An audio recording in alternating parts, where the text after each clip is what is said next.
Okay, we are live. Welcome. Jeanette, take it away. Well, hello, NCTC, and welcome back to our second day of our virtual resource fair. We're very happy you could join us today. We're going to cover a couple of topics today, the first being financial wellness, and then we will be talking about your healthy self, followed by spiritual and faith wellness. So we're very excited about our visitors that are going to talk with us today and hope you enjoy our content that we can bring you. We're going to start with financial wellness, and our first guest is Austin Ryder. Austin is the Assistant Vice President at First State Bank, and he's going to be talking with us about financial well-being today. Thanks for being with us, Austin. All right. Well, thank you so much. I am excited to be here. As you mentioned, I am a loan officer here at First State Bank. And so I'd like to talk about a couple of topics. We'll start off with budgeting and saving, and then I'll kind of get into credit reports, right? So this is, some of these topics you don't necessarily get in the schooling system, and yet can have a really big impact on your life. So, as much fun as it is to talk about budgeting and saving, and you're kind of getting to that point in your life where you have to be responsible and keep up with all your payments, right? And so that's where kind of budgeting comes in, and that's one of the topics, I guess, that for a lot of people, it sounds great in theory, but they don't necessarily put the time in to do it. I'm one of those people that I struggle with sitting down at the Excel sheet and doing the budget. So today we may not focus on perfection, but hey, let's make some progress. And we'll do that. And kind of the first thing that you can do to kind of keep track of your money just a little bit better is at least know where you're spending your money. There's lots of great apps out there where you just connect your debit card or your credit card, and at the end of the month or however often you want to look at your app, you can check in and see, oh shoot, I've spent $50 going out to eat this week. Maybe I need to dial that back. So the first step is getting the knowledge of how you're spending your money, and like I said, those apps generally can give you a good starting point to realize what you're doing with your money. Then if you want to progress, a lot of them will have these budgeting features to help you budget your money. Of course, we have one with our First State Bank online kind of login, I guess. Our online banking has a budgeting deal, but there's lots of different options out there. So, of course, budgeting, knowing where your money's going, and then even better to try to decide where it needs to go the next month is great. But as I mentioned, not everybody has aptitude or the desire to spend so much time on their finances. So a lot of times I go back to kind of what my grandpa taught me when I was a kid working on his farm. He just said, hey, before you pay anybody else, you got to pay yourself first. And he was a big advocate that you pay yourself 10%, put 10% of whatever you make and put it in savings. Luckily, it's now 2020. I don't have to put that under the mattress like he did. I could set something up where it's automatic, and if you learn one thing today, this is what I want you to take from it, is that these, let's set yourself up for success, financial success automatically, right? All you have to do is sit down one day, doesn't take too long, and set up these automatic payments to your savings account. One thing I've learned as I grow up is, you're always going to want to buy something new, right? Future you is going to appreciate that you saved some money for yourself. So I guess I can understand that not everybody can do 10%, right? You may not have that discretionary income, but I would encourage you to do something, right? 5, 10, $20, and that you can always build on that, right? You start with something small, and each year or each month, whatever you want to do, you can increase it just a little bit, and you realize, well, shoot, I don't even notice it. And that's kind of one of my best ways of saving, is setting it up. It's, in life, you're going to go swipe your card and buy stuff. Well, how about you make it automatic to save as well? So kind of moving on to the next topic of credit reports. Credit reports, credit scores, it's a lot of times, there's a bunch of myths out there on how they work and what it means. And as far as credit scores go, there's 3 main credit bureaus that give out scores, and each bureau has a different algorithm to determine, what your credit score is. So it's really easy to go from one institution to another institution. They both pull your credit, and one says you're qualified for a loan, and the other one says you aren't, and that's just because they pulled from different credit bureaus. So, the big question is, how can we help get those credit scores high? There's these algorithms. There's a ton that goes into it. But kind of a few basic principles I want to talk about. The first one is the algorithms look at, how risky you are, right? And no knowledge. They have no idea who you are. Well, therefore you're risky. So kind of the recommendation is to start your credit journey early. Whether that's credit cards, whether that's a car loan, or heck, what you can do is go to a bank and get a loan secured by a savings account, and then start paying it back each month. And, it shows that you can pay loans on time. That's something I help people build their credit score up with those type of loan products. Sure, there is a little bit of interest, but since it's secured by cash, it's not very much interest at all, right? Because First State Bank has your cash here in the bank. You're not very risky. So we charge a small amount of interest, and you can start having payments made on time that show up on your credit report. So that's kind of the first piece of advice, is start that credit journey early. However, that does come with risk. You just because you can open that credit card with good intentions and you miss a payment, and your good intentions go out the window. So as far as credit scores go, they range from the 500s to the 850. 850 is perfect. A lot of times, people say if you're in the 700s, you shouldn't have any problem getting any type of financing, right? 700s is considered good. 600, a lot of times we finance people in 600s as well. But whenever you don't have any history, you start off in the 600s, right? And over time, it slowly builds up. But if you do have a negative event, it drops like a rock, and it takes a long time to continue to build back up. So kind of the number one piece of advice is, whatever you can do, don't let anything negative hit your report. Easier said than done, I understand. But that's, if you're going to open up these accounts with good intentions of getting this credit history started, you've got to be diligent. And as I mentioned earlier, let's make it easy. Put those automatic payments on. So that first step is, start your credit history as early as you can. Now, the next thing to kind of look at is, do you have the ability to pull, have access to cash in an emergency, right? And they look at this through your credit cards. So you may have a credit card limit of $1,000, and what helps your score is if you have access to $1,000, your credit limit's $1,000, but you only use $10 each month on your credit card, right? Because the credit agencies see that you have $990 available. And so they kind of look at that as a percentage of your of available funds. So anytime you have a credit card and your balance on that credit card is more than 8%, so in this scenario, if you have more than $80 on your credit card, they're actually going to dock you just a little bit on your credit score. So naturally, the goal on this would be to have multiple credit cards with multiple high limits, right? Sounds like a recipe for disaster, though, if you let it get away from you. So it's everything we're talking about, you got to be real careful with. But they like to see that you have money available.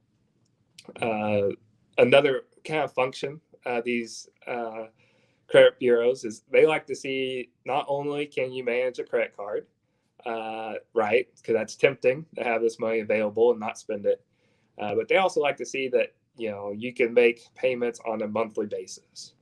There's kind of two different ways you can do that. One of them being real estate. A lot of people get a mortgage, and that's how they show they can make their monthly payments as promised. The other way of doing it would be an installment loan. So they look at your revolving loans, which is your credit cards, or your installment loans, and that would be more of a car or real estate. So they like to see that you can do both things, right? You're multi-talented. You can manage credit cards and you can manage these monthly payments on that installment loan. So it is, generally recommended to try to have one of each, right?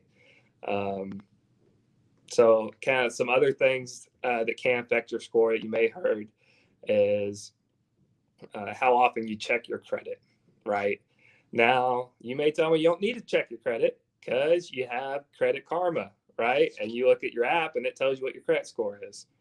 Now, unfortunately, that credit score that you see, there's lots of different providers that will tell you your credit score at any time. Unfortunately, that credit score is not accurate. Now, why is that? So part of these algorithms, they want to know how often you are trying to get financing, right? How often you need money. Because if you need it really often, well, then you're more risky, right? So if you're checking your credit in back-to-back days, it's going to knock down your score. Now, if you're not checking credit but once every few months, right, then you're a little less risky. So with all that being said, there's two different types of ways to pull credit. You get a hard credit pull, which is what we do here at the bank. I'm able to see all your history, whether that's every loan you've ever done, and if you've ever been late. That's a hard credit pull, and there is a minor, reduction in your score whenever someone does pull your credit. The other way is through a soft pull, right? And these soft credit pulls is what these companies like Credit Karma or Discover that give you your credit score. They pull just a little bit of information. It doesn't affect your score, but they use that tiny bit of information to project or estimate what your credit score is. So, unfortunately, that may give you some false confidence in what your score is. So, I would recommend not to rely on that, for what your credit score is. So the government has tried to step in and help people manage their credit, right? Because this is a very important feature. Because with banks with banks and institutions, there's lots of fair lending laws to where, even though I know John Doe really well, I can't just give him a car loan. Even though I know he's a good guy, he's going to pay me back. Because of discrimination in the workplace and lending discrimination, we have to go by a matrix. And this matrix, one of the main factors is your credit score. So that's why, it is very important to keep your credit score in good standing, is because that, despite we can't use any other factors, there's a few other hard factors, but we have to go by a matrix on if we say yes or no and what the interest rate will be. So, keeping an eye on your credit, as I mentioned, there is a website that the government has made. Credit bureaus can make this fully transparent, and it's called annualcreditreport.com. On this site, you can pull your credit from each bureau once a year, and you can see every debt that's associated with your name. However, unfortunately, they don't give you the almighty credit score. So while you can infer what your credit score would be, you won't see the actual number. But you can tell if there's a medical payment out there that you had no idea existed and you're late on, you can see that. Or you can see identity theft or other options. So that is a great resource to check your credit or see what's on your credit report. You can do that once a year through each of the 3 credit bureaus. So as I mentioned at the top, if you learn one thing about budgeting and saving, and it's easy to be motivated on day one. I've started budgets multiple times and I've yet to continue on. So I try to just, hey, let's make life easy, do automatic payments to myself or automatic payments on my debt so that I don't get in any financial trouble. So with that being said, the last note I'll make about credit reports is a lot of things are not about how much you pay back, but that you stay on schedule. So what I recommend and what I actually do is I have 3 individual credit cards, and I have one that's my main spending credit card, and I keep an eye on. But I have 2 of them. I haven't checked it in years, right? I have Netflix on one of them, and I have my cable bill on the other, and they're on automatic payments, and it shows lots of money available, but I only charge $14 a month for Netflix. It automatically gets paid, and it looks good to the credit bureaus. So that's an easy way to, you set it up once, and you're doing exactly what they want to see. So with that being said, I will open it up for any questions and go from there.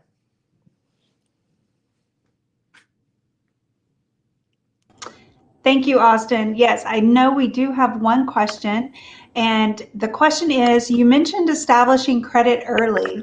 Do you recommend parents start this process for their teens, or is that too early? Great question. So actually, that is an excellent way to give your kids a head start before they go off on their own.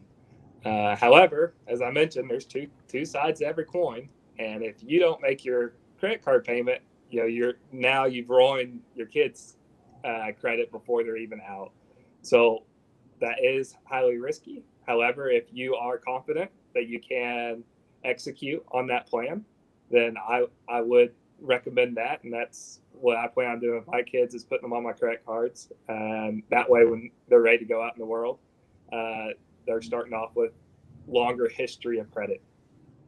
So, for example, like you were explaining, you have a credit card that just plays Netflix. Mm-hmm. You could have a card for your teen that pays just their Spotify account, and that would build them credit. Absolutely, and you can do that 2 different ways.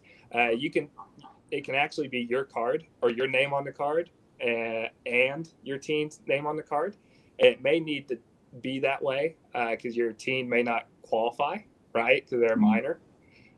So that may be the best way of going about. However, if you find a credit card company that would give its teen a credit card, that would work as well. That is fantastic, Austin. Thank you so much for sharing your information. Oh, we have another question. Should I be coming to the bank for a hard credit score inquiry once a year or so, even if I'm not looking for a loan? I would say probably not. I would use that resource where it's free and it's not going to be a hard pull. You're getting the information, but the credit bureaus aren't going to hurt you for that hard pull. So I would use that resource of annualcreditreport.com. And that's, through, a service that at the very top, it should say, by law, this is your only free credit report or something to that nature. I would use that resource instead. That's a great question. Okay, thank you. We're going to double check and just make sure we don't have any other questions. I think we are good. Austin, thank you again for joining us today. Thank you for having us. Thank you. And we put your email, we put First State Bank up there. So thanks again and have a great day. All right, thank you. Have a good day. Thank you. All right, thanks to Austin again from First State Bank for sharing his time with us. Next, we're going to have Tyra Garcia, the Business and Community Engagement Specialist, partner with Texas Trust here in Flower Mound. And she's going to talk to us a little bit about banking with credit unions and with some additional suggestions as well. Yes, thank you so much, Miss Keene. And I wanted to say quickly, awesome job, Austin. That was some really good information. So I always love hearing information about credit and all that good stuff and budgeting. So good stuff, very good stuff. So I am here to tell you a little bit about credit unions in general, because I get the question a lot when I'm out in the community. What is a credit union? We have a pretty good amount. I get that regularly. So I'm going to start by just kind of getting into what a credit union is, what the things that are the same between banks and credit unions. So we both have checking accounts. We have savings accounts. We both do loans. So your mortgage, your auto loans, credit cards. We have the same features like mobile banking and online banking. Another cool thing, typically, if you were to compare Texas Trust Credit Union to one of the larger financial institutions, we clearly don't have like 100 locations across the United States, but we have access to a network of ATMs. So that's kind of neat because, you may not be in the Dallas-Fort Worth area, but you're in New York on vacation. You want to go hit up an ATM, but not be charged a fee. So there's still ways to kind of get around. So those are some of the things that are the same. Now I'm going to get into some of the differences, kind of what makes us a little bit different. So your typical banks, where your banks operate for profit, profits made by credit unions, they're returned back to the members. So what does that look like? Well, what does that mean, right? So what that looks like, it's reduced fees. So let's say there's fees on different checking accounts or different services that you may need. Higher savings rates. So CDs, savings accounts. We even have a checking account that offers, a competitive rate. So that's just ways that we give back. And then also lower loan rates. So I know Austin kind of got into loans a little bit, but just like a basic like lending 101, let's say you want to go purchase a home. I think it's safe to say that a huge majority of us, $250,000 home, we don't just have that sitting in a checking account or a savings account. A lot of us don't. If you do, then that's amazing, right? You can just go buy your house with cash. So in that situation, you're going to come to the credit union or your bank and you're going to say, you know what? I need you to lend me the money so I can purchase this home. So what they're going to do, they're going to look at several things, as Austin mentioned, like debt to income, credit score, several other things, and then they're going to come up with your interest rate. So how much you are going to pay that institution for them to lend you the money. So in most cases, that's one way that credit unions give back, is we're able to offer a little bit more competitive, lower rate. So that's just another example. So let's see here. Let me get back to my list here. Another difference is banks are led by members of the board that are paid for their services. And then credit unions are led by volunteer board members. So that's just another way, whereas we're not paying those salaries, we can do something else with that. Offer lower credit card rates, give back to the community. So some of the other benefits that credit unions offer, as I mentioned, attractive loan rates, low or no fees. Then there's the local personalized service. And I feel like that's a big thing. And I'll tell you guys a little story. So I recently attended a training and we had a new gal that came in to train with us, and she's from one of the larger financial institutions. I'm not going to say the name. And we were talking about our loan process and what that looks like. And she was just kind of blown away because at that larger institution, the customer, in that case, they submit the application. It's like, yes, no, either you're going to get it or you're not. It's kind of very cut and dry, black and white. Whereas in the credit union, you actually have a banker that's communicating with an underwriter, and they're going back and forth, and that banker is advocating for you. I've seen it. I could tell you several stories where someone, like for example, wanted to do like a debt consolidation loan, and it wasn't looking too great, but then the banker was able to say, well, wait a minute, let's look at this, and this. So they're advocating and they genuinely want to help you. So there's always this joke about, oh, I've drank the credit union Kool-Aid. It's a real thing. So it's just because credit union folks, they genuinely want to help people. So that's what it's all about. As I mentioned, we're very community oriented. So your local credit unions, you'll see that they partner with local nonprofit organizations. We have several partnerships with school districts within our footprint. So we're really community oriented. And again, we're just really big on giving back and just helping in any way that we can. So that's a little bit about credit unions. And that's all I have for today. Thank you so much, Tyra. I appreciate it. We're going to see if we have any additional questions. I actually have one question for you. You did mention that one thing about credit unions, you don't have hundreds of locations that people can access. However, I know with the newer times, it's so much easier to use technology to bank with a credit union. So can you give some examples of how you can use technology, especially in time of COVID, because your offices aren't always open? Yeah, sure. So we have your online banking, where you can access if you need to make transfers or do any type of online bill pays or things like that. We also have our mobile app. So let's say you have a paper check and you don't want to go out or go to the branch. COVID's kind of crazy right now. You can deposit that. You can use your cell phone to deposit that. So those are just a couple mobile online features that we have. Oh, fantastic. And there is an additional question. Do you have to have an account with Texas Trust to get a loan through your agency? Great question. So the answer is yes. Savings account, just a simple $5 into a savings account that makes you a member. So if you do just that, you'd be able to do a loan with Texas Trust Credit Union. Although we would love to have you. Fantastic. Do you have, or can all of the membership process be accomplished online or over phone? Yes, actually, yes.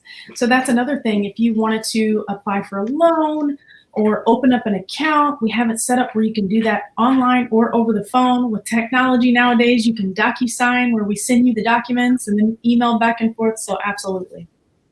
Okay, fantastic. Do you have any recommendations for college students? I know Austin talked earlier about how to build your credit. How would a credit union and a savings account with a credit union be part of that building your credit? Sure. Well, there's a couple things. Just having that relationship with the credit union is good. That way, when you go to apply for a loan, we can kind of look at your account history. Also, we offer secured card. Let's say someone has like no credit and you're like, well, where do I start? So you can open up what's called a secured credit card where you take, for example, $300. We're going to put it into a savings account and just set it aside temporarily. We're going to give you a card and we're going to treat it as a credit card where you can use that card, show payment history. As Austin mentioned, you want to keep that balance low because that will impact your score. So keep it low. I usually tell members keep it at like 30% just to show a little bit of activity on there. And then we'll report that to the credit bureaus.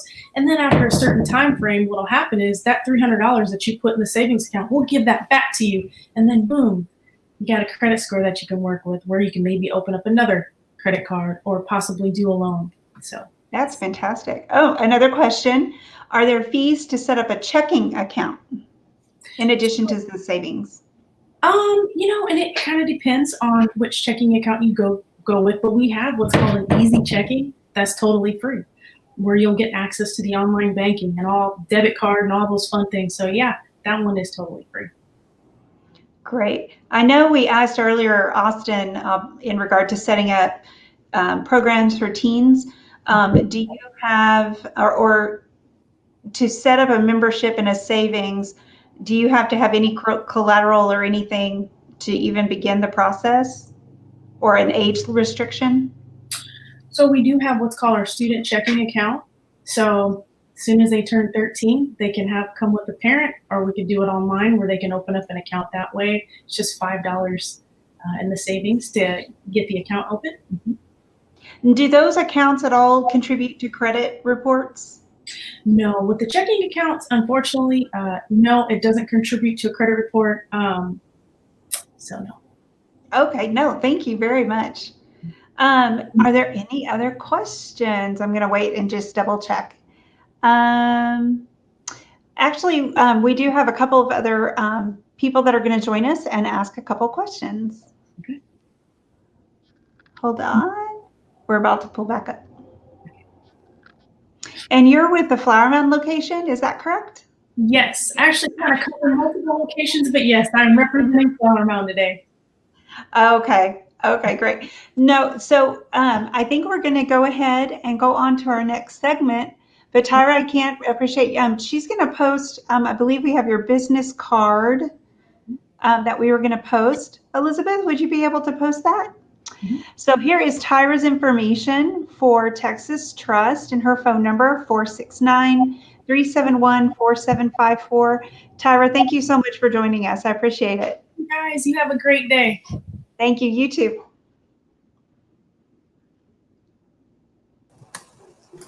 Nice. That was really good information. I'm gonna go call my son and say, hey, we've got some work to do. I know. I did not know that children could be added to your account at that early age. At So that's 13, amazing. yeah. But the credit report information, holy mackerel. Yeah. That was so exciting. Yes. I seriously am calling him when we're done. So tell Austin, thank you. He's illuminated our lives today. Yes, I will. That's awesome. He really did. That was so interesting. And just if anybody is interested in more information, First State Bank actually did a live event with the college yesterday as well. Ryan Morris, the CEO of First State Bank, was on, and on a lunch and learn that we did with our alumni association. So that's probably just below this video on our Facebook page if you want to scroll back after we're done today and look at that. But Ryan really talked about the impacts of COVID on banking and economics. And gosh, it was really interesting and sometimes a little scary, but very interesting information that he shared about banking and COVID and just everything that's going on today. It was really cool. Yeah. You know, I have both a checking account with a credit union and a checking account with a regular bank.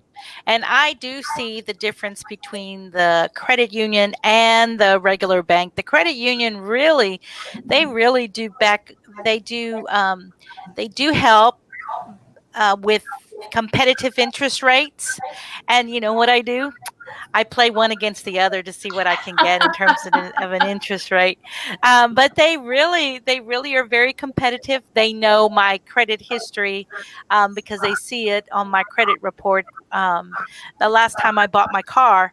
And so, but I can tell you that the credit union spent more time trying to get me the better deal on the interest rate than the other bank did. So, you know, I'm a credit union girl and probably will always be. So kudos to our credit unions that are out there. DOTCU, you know, I have to say, does a lot of good work for us at NCTC as well. And now Texas Trust. We have them as a resource, so students reach out to them. They're very good and very friendly, and they will accommodate you. You know, we did a survey of our students, and there are still students out there that don't have a bank account. So I'm going to encourage you students to look into getting a bank account, whether it's from a credit union or whether it is from a regular bank. But you're going to need you're going to need a bank account. And I'm going to tell you a real life story because we do have a couple minutes, don't we, Elizabeth? I had about 1 minute. Okay. I had a student and she bought a car and she kept her savings in the back in the trunk of her mother's car. And I said, "How much money do you have?" "Well, my car is $15,000, so I had put $15,000 in my mother's trunk of her car because I don't want anybody to find it." And I said, "Jasmine, what if what if your mother gets into an accident and they hit her from the back? Can't you just see it, all the money flying around?" So that's not a good idea. I am really going to encourage everyone to get a checking account. Yes. I agree. And I think after listening to Tyra and Austin, it doesn't have to be scary. It's really not scary. No, it's really not Very scary. smart, so. And there are people there at both banks and credit unions that are willing to help you. Yep. Yeah. All right, Jeanette, I will let you introduce our next guest. I'm very excited to introduce Donna Ellis. She is the group membership sales agent at AAA. And I know everyone has heard about AAA, the American Automobile Association. Donna's going to be on with us audio. And so we will be able to share a little more information that Donna's going to share with us on the screen. And just full disclosure, I have been a AAA member for 34 years since I first was a driver, and boy, have I used their services a lot. So Donna, thank you for being here with us. We look forward to hearing what you have to share. Okay, well, thank you. Thank you. And can everyone hear me? And Jeanette, can you hear me? We can. Oh, okay. Well, thank you so much for having me. That's wonderful. 34 years. Well, thank you so much for being a member, a AAA member. Yes, my name is Donna Ellis, and I'm with AAA, the Auto Club. I'm in the memberships department for roadside assistance. I do a B2B business, offering these great discounts to businesses for their to employers for their employees as an added benefit to working for the company. However, I can also offer these exclusive discounts to you and your family members as well. So I'd like to go over how you can benefit by having a AAA membership, and if you are an existing member, how you can benefit from the discounts and services that we provide. And I apologize, I don't have a camera. They're working on upgrading my laptop right now. And then if you have any questions along the way, please feel free to ask. So to kind of give you some background on AAA, we started in Chicago 120 years ago. So we actually just celebrated 120 years in business. We've been considered the best in the business for roadside service. We've been doing it the longest. We have some members, such as Jeanette, that have been with us for many years, from 20 years to 25 years to 30 years to 50 years. We are a company that puts service over profits. A lot of our members will just sign up for the membership just to have the discounts. AAA, we're not just roadside assistance. We also have discounts and services that are available to all of our members. And I can't stress enough, discounts just by having the membership. I believe we do have a discounts and reward sheet that I can share with you as well. I believe it's also on this feed. But one of the benefits of having a AAA membership means that if you do need any roadside assistance, we're going to be there for you. The unique part about the membership is that you don't even have to be a driver. Whether you're a driver or a passenger in any vehicle, even if you're in a rental car or in an Uber or a Lyft, AAA will come out and assist you if you do need roadside service, because the membership follows the member. Some examples of roadside assistance would be if you do get a flat tire, if you lock your keys out of your car, the battery dies in your car, you've run out of gas, get stuck in the mud, or if you were in a situation where you would need to have your car towed, AAA will come out and assist you. And also, you do have roadside assistance in all 50 states and in Canada. So the membership will follow you in any vehicle that you're in. We do have 3 levels of membership. We have the classic level, the plus level, and the premier levels of membership. And right now we have specials that I'd like to extend to all of you on our memberships. The classic membership that we have right now is up to 2 members of your household, and for a special price of only $45, and that's for the entire year. Regular price for 2 members on that level is normally regular price $108. So a huge savings there, as well as you would get back a free $10 e-gift card just by signing up for the membership. Our next level of membership that we have is called the AAA Plus membership. And right now, for 1 member, you can sign up for $65 for the entire year.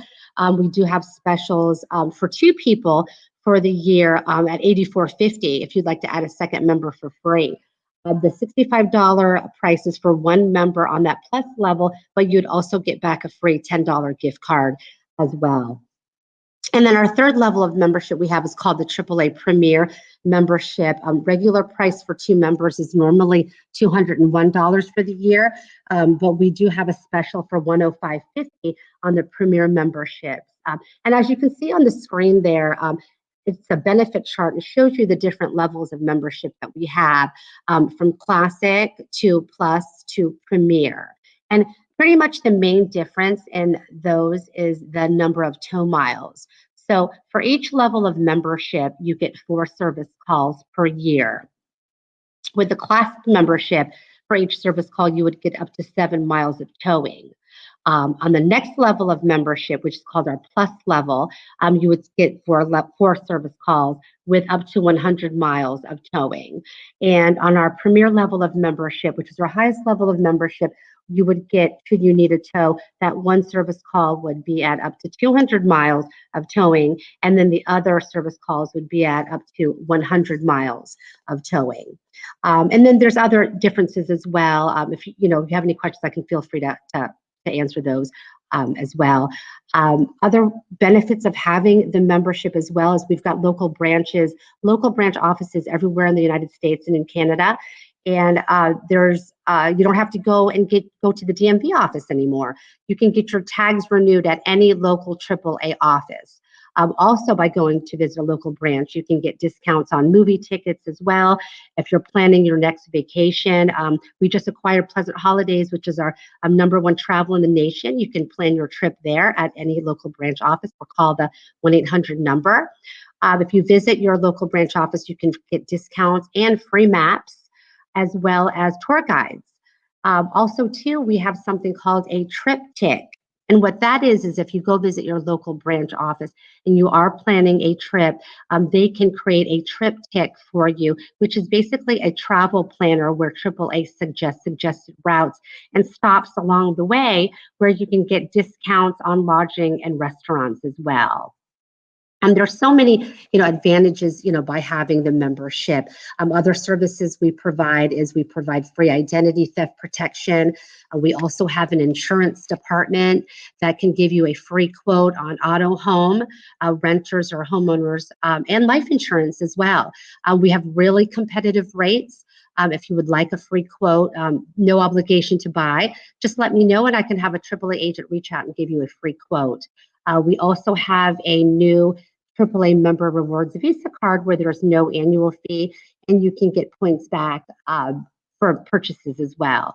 And what's nice about the membership also, you can upgrade, you can downgrade your membership at any time by having the membership as well. You can even download our AAA app. So if you were to need roadside assistance, you can track the driver and you can see where they're at on their way to their destination to you. So does anyone have any questions on the membership that I could answer? Or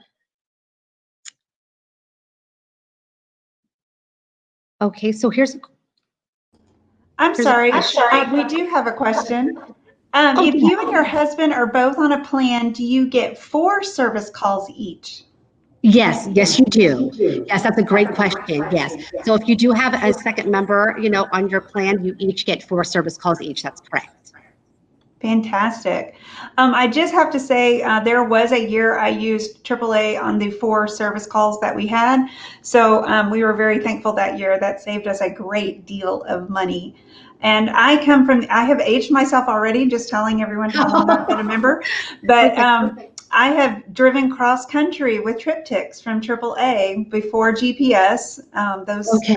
Those flip by flip maps of knowing where to go were very helpful.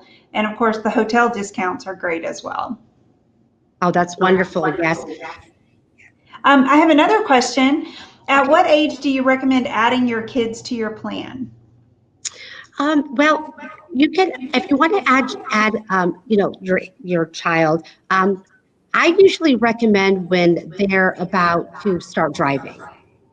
As well, but you can add a minor, as well, to your plan. We do have members that will add their child because let's say their babysitter doesn't have AAA, or someone else is driving the car that does not have AAA. However, their child does have AAA. Should they need the roadside assistance, then they will get that roadside assistance AAA just by being a member because it will follow them in any vehicle.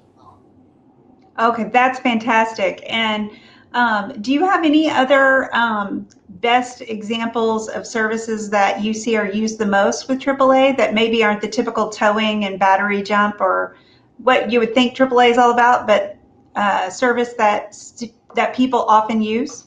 Well, I know besides the roadside assistance, I know a lot of people purchase the membership just by honoring the discounts. Like, for example, my husband and I, we took our kids to the San Antonio for spring break a few years ago, and we went to the underground caverns. And just by asking, do you accept AAA, I got 10% off my bill. Also, too, another example is when we went to go visit my mother-in-law up north, and we left a car at the parking spot. Well, parking spot does accept AAA. I saved 25% off of my bill, and we had stayed up there in New York for 7 days. So I had my car at parking spot for 7 days. So I did save a substantial amount of money. So definitely a lot of people will, let's say they'll sign up for the basic membership for the classic, and they just maybe just drive locally, 7 miles of towing is enough, but they look for those discounts because there's so many discounts that are such a benefit by having the membership. Fantastic. And we do have your information up on the screen, Donna. So to all the NCTC students out there, I do hope that you contact Donna to set up your next AAA membership.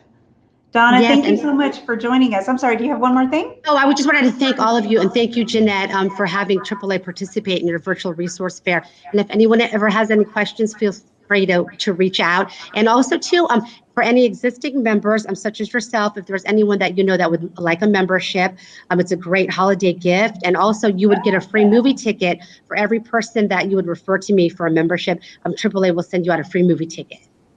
How great. Thank you so much, Donna. Have a good night. Have a good day. Okay, thank you. You too. Bye-bye. How fun about the movie ticket and the referral. That's neat. Right at Christmas time. Yeah. I did not know that. I almost hate to admit it, but I don't have AAA. I didn't even know that it was something I should have. I don't either. And I didn't realize they provide that many benefits now. Oh my gosh. I can't tell you the number of times that I've used it, not only for roadside assistance, but just, again, those discounts. We were in a hotel this last weekend, and our hotel discount saved us $22 on one night stay. Yeah. Wow. And I was just saying, hey, do you have a AAA discount? So, wow. And I had a tire blowout 3 weeks ago, and I had a AAA tower there in 15 minutes. Aww. I mean, not normally are they there that fast, but there aren't a lot of people on the roads, and so yeah, it was very helpful. So what did they tell you to? Do they just tell you wherever you ask them to, or no? Actually, typically when you have a blowout, they just put your spare on, and then you can go get it repaired.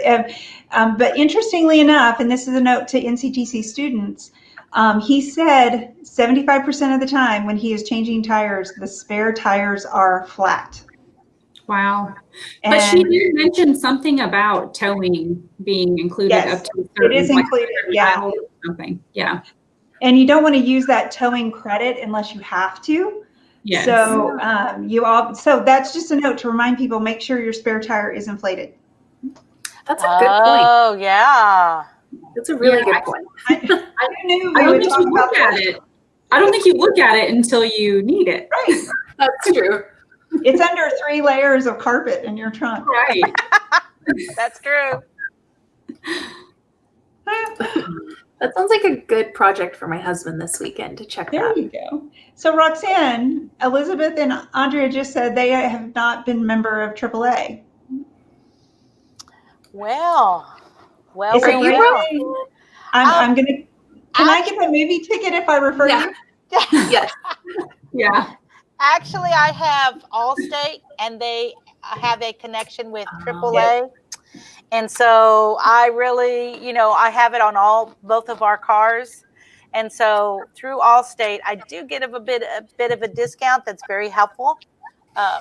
And that way is, I always, if there's an insurance policy on something that I can be, especially on cars or insurance or tires, I always tended to get it because, cars are reliable, but, sometimes they fail. Mm-hmm. And if you have the proper insurance, such as AAA, you can just call them and they will come out and fix whatever you need them to fix. That's the beauty of it. That is the beauty. I've had a number of times they had to come jump my battery in my driveway. Oh, my goodness. Well, yeah. My daughter's only 1, but I cannot even fathom right now her driving and leaving this house without me. But I'm sure as a parent, once you get there, I'm sure that backup makes you feel a little bit better that wherever they are, someone can be there quickly because you've got the AAA. Yeah. And so, that time with your daughter is going fast, so you may just want to enjoy it and not worry about her driving. Yeah. Oh, that's No, so scary. And what Donna said is true about you can get your children a membership. So we had a situation in which our son went to school 45 minutes away, so we had a very expansive carpool, and so we actually got him a membership at the age of 13 because we wanted to always make sure, regardless of who was driving, because sometimes it was other students, that they always had AAA when he was in the car. That's such a good point. Yeah. Mhm. So students out there, if you are working full time and can afford insurance, and even if you're not working full time and can afford the security of a AAA, we encourage you to get it. We really do. I think the classic she said was $45. Mhm. And what that could save you in jumping your battery or a tow, one tow, and you're already triple that. So it's definitely a nice security if it's something you can afford. Yeah. Yeah, especially if you're commuting to school too, if you're not living on campus, if you're driving every day. Even just making it through Denton sometimes is half an hour. So. That's Which, true. I actually have an important question. At NCTC, you do have a police presence. Do they do car unlocks and battery charges if They needed? do. I think they do battery charges. But they've done car unlocks too. And Okay. they have that Slim Jim that'll unlock the car. They've even helped with changing tires for our students. They've even jumped batteries, like I said. What else they do? Oh, and they'll call, if they can't open the door, they'll call a locksmith for you. So They are very helpful. yeah. They are very helpful. So that's another resource that we have that the students must know about. That if you are having car trouble, just contact Campus Safety and they'll know what to do. I'll tell you their phone number so you can put it in your phone right now. That way you don't have to Google it when something happens. If you're student watching this, just put this number in your phone right now, and that way you can always call. It's our non-emergency NCTC police line. It's 940-668-4270. That's our public safety line on any campus. You can call that. That's our non-emergency line, and tell them what you need, and they'll contact the officer that's on your campus or closest to you. And the other thing is, you can, if you have the campus app, you can also send a message to our campus safety officers that way. Good so point. and a plug for safety. If you see something suspicious, say something. So you can send it anonymously through our campus app as well. Not to get off topic, but thought I just tell you about that. It's resources for the students, so that's all that matters, right? Yeah. Can you first. Tell them how to load the app? I'm sure there is on your handy dandy Android or iPhone. I have a Android, and it is the little Campus Shield app. It's called Campus Shield. Select the one for NCTC and download it. You can't have too many apps, but if you do, this is one that must stay.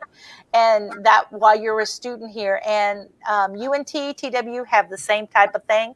Other MSU, Bellevue probably. Do you all have the same type of campus app so that you can call or contact anonymously if something's happening on campus? Jeanette and Andrea, y'all do. So everyone has a campus app, and we're going to encourage you to use the campus app. There's nothing too small. And, you know, a lot of students say, well, I didn't want to say anything because I didn't know really. Well, don't worry. Just say something. Let our campus safety team go and investigate. And if it's nothing, it's nothing. But if it is something, then you've helped somebody else, or something else you've helped out. So we encourage your eyes and your ears. And, you know, again, if you see somebody in trouble, say something. If they have car trouble and you don't want to stop, you can call our campus office and say there's somebody in trouble that needs your help, and they will go out and investigate it for you. Great. Well, I think, Andrea, if you want to introduce, we're ready to move on to our next section. Okay, perfect. All right, so I'm going to be introducing our next segment. It is called Healthy Self, and it has some really great presenters. It's mostly video, but Amanda McHenry from Poema Foundation, also campus coordinator in Denton and the Adat Shalom of Dallas, is going to be giving us a presentation, as well as Danette Tallis. She's a consultant with Feel the Zeal, and she'll be talking about nutrition during college. We're also going to hear from Brooke Harden, who's the owner of Fearless Nutrition in Parker Square near the NCTC Flower Mound campus. And she's going to discuss health and nutrition in a little bit more detail for us. And then we've got a Camp Gladiator fitness coach, Alice Greer, who's providing us with some information around opportunities that students have to get active. Courtney Jaimes, NCTC's Associate Director in the Office of Counseling and Advising Services, will be working with Jennifer Burrows with Counseling and Advising on the Flower Mound campus to discuss mental health. And then lastly, we'll have Shelby Redondo with the Family Child Care Coordinator at United Way of Denton presenting.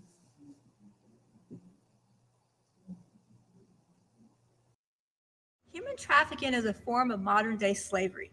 Under federal law, it involves controlling a person through force, fraud, or coercion for the purposes of sexual exploitation, labor, or both. Domestic minor sex trafficking involves children who are under 18 years old.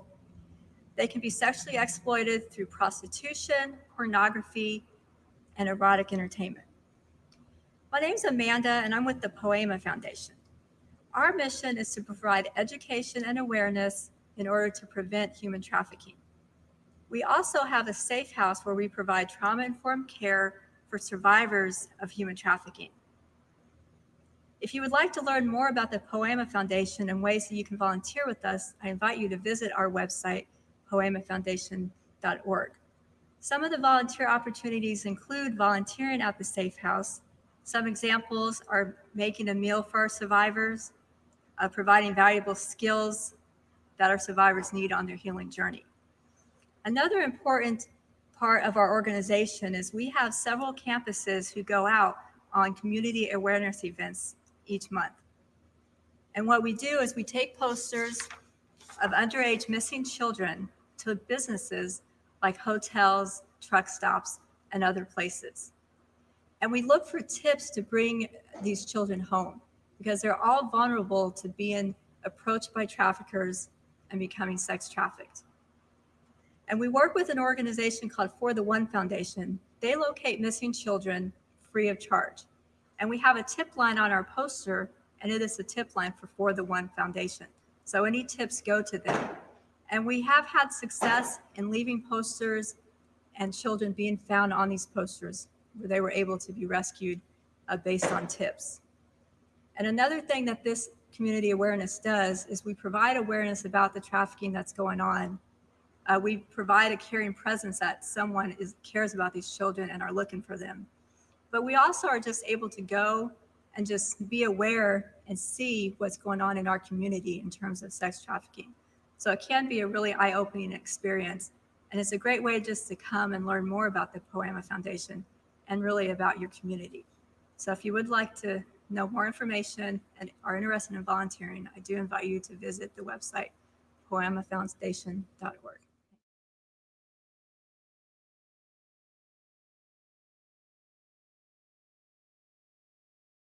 Hello there and welcome to today. My name is Danette Tallis, and I have been in the nutrition field and the industry for nearly 20 years now. So I definitely have a passion and love talking to people about different helpful options and how to make changes that are easy, sustainable, and long-lasting.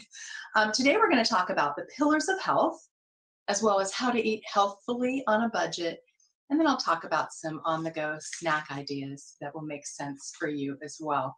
So starting off college, boy, I'm sure you've noticed a lot of different changes that have gone on, maybe some late night studies with some, I call it mindless munching, where you just sit down, the next thing you know, you've eaten maybe more than you thought you were going to eat in a bag of chips or whatever, and then it's just kind of gone. Maybe having the high calorie energy drinks to keep you awake while you're studying, that can be challenging too, and all of that can lead to something that is pretty much unwanted, but a lot of us have heard about, and actually it affects 1 in 4 college students. Do y'all know what I'm going to say right now? Yeah, the freshman 15, right? So that looks something like this. This is 5 pounds of fat. And what is fat? Fat is not wanted, right?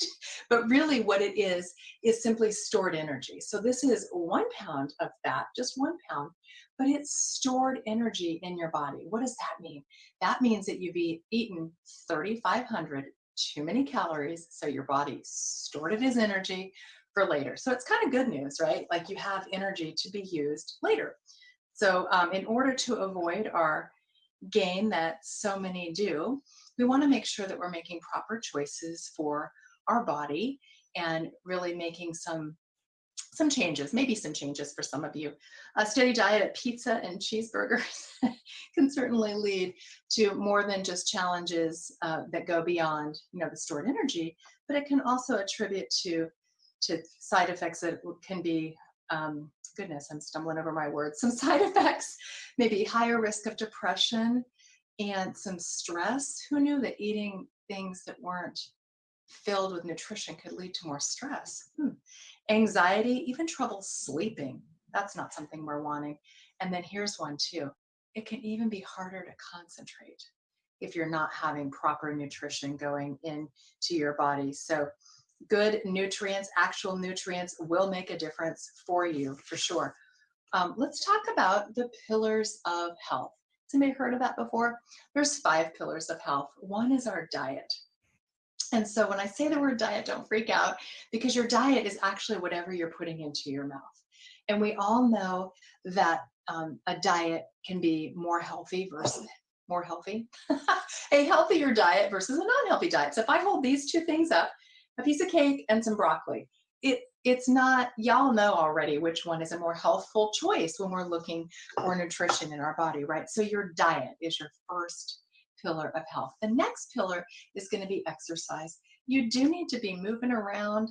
Just sitting on the couch is not going to be super helpful for feeling great.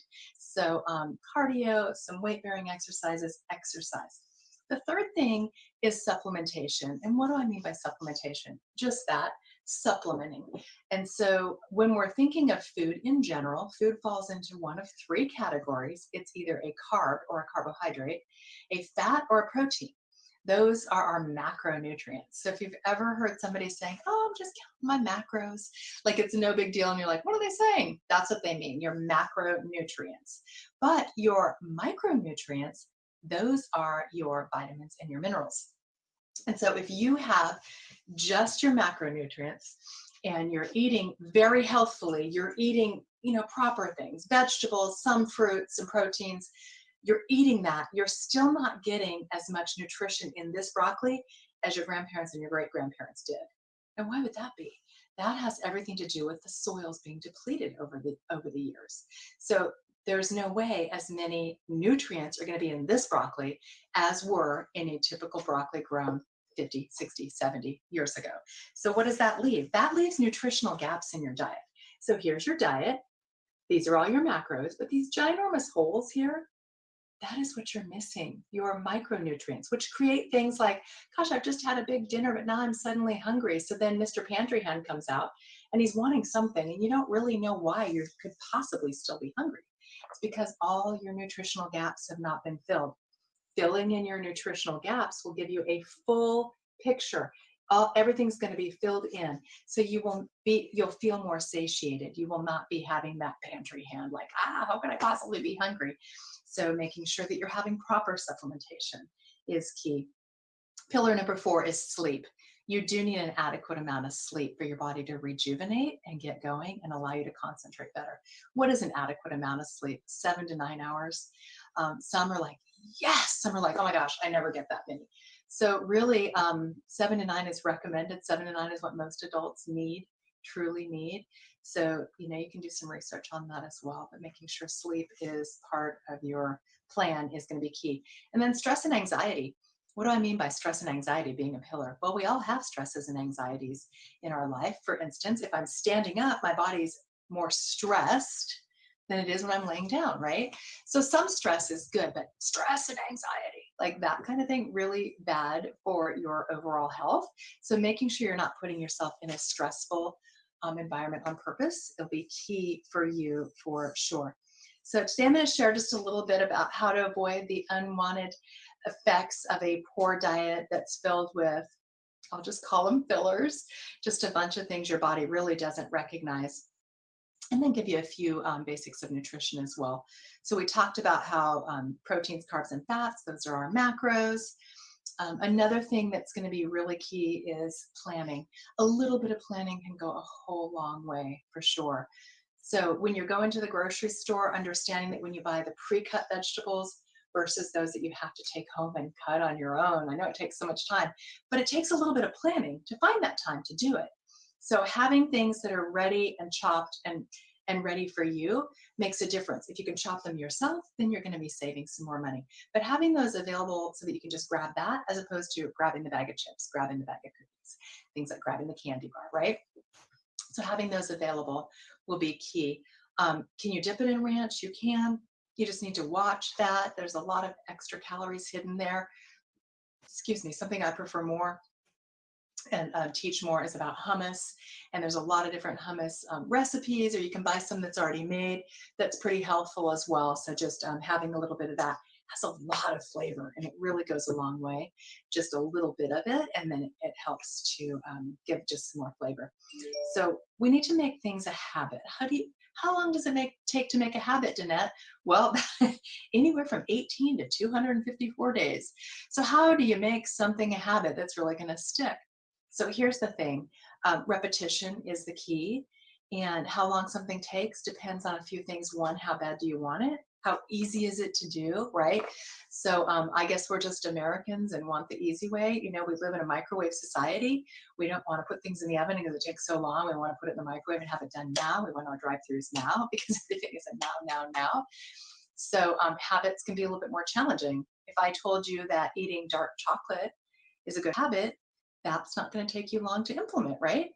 But if I tell you that working out, having some cardio 3 to 4 days a week is a habit, is good for you, that habit may take longer to implement for you. So really just taking time to make that habit be formed is going to be what's key. So again, that is going to be repetition in order to have it be just part of who you are. Kind of like flossing, When was the last time you flossed? Ask your dental hygienist. You're thinking, the last time I was here.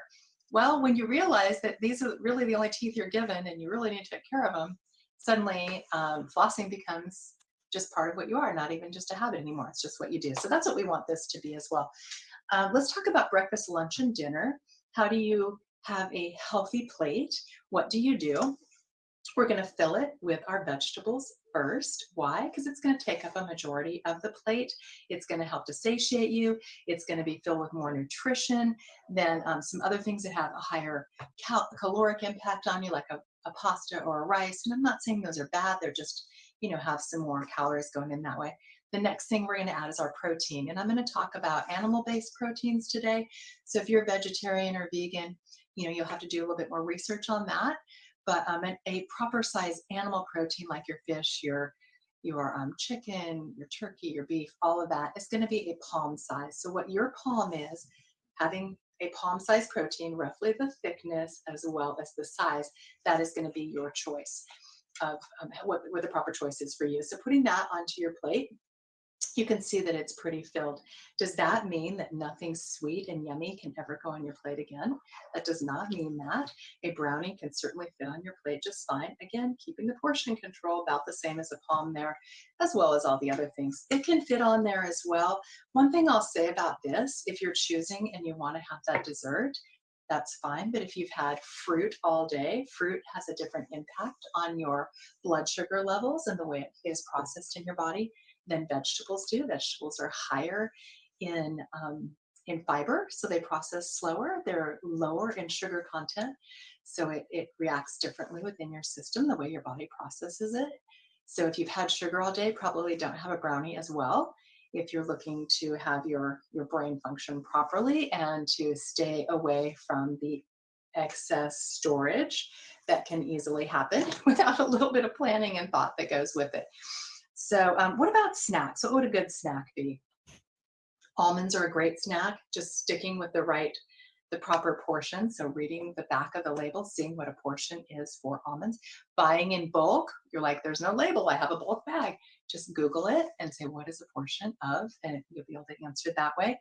Another thing, like an orange with a string cheese might be a good snack for you. A couple slices of turkey could be a good snack for you. Some grapes can be a good snack. I would couple that maybe with the almonds just so you have a little bit more going on there instead of just the sugar going in there. Hard-boiled eggs are a great snack. What about protein bars? Let's talk about protein bars. There are all kinds of protein bars, right? There's anything from just a couple hundred calories and very low in carbs to like a middle of the road. And I've just grabbed some. I went to the store and just kind of looked over some that I appreciated more. So the first ones have about 10 carbs in them, 11 carbs in them.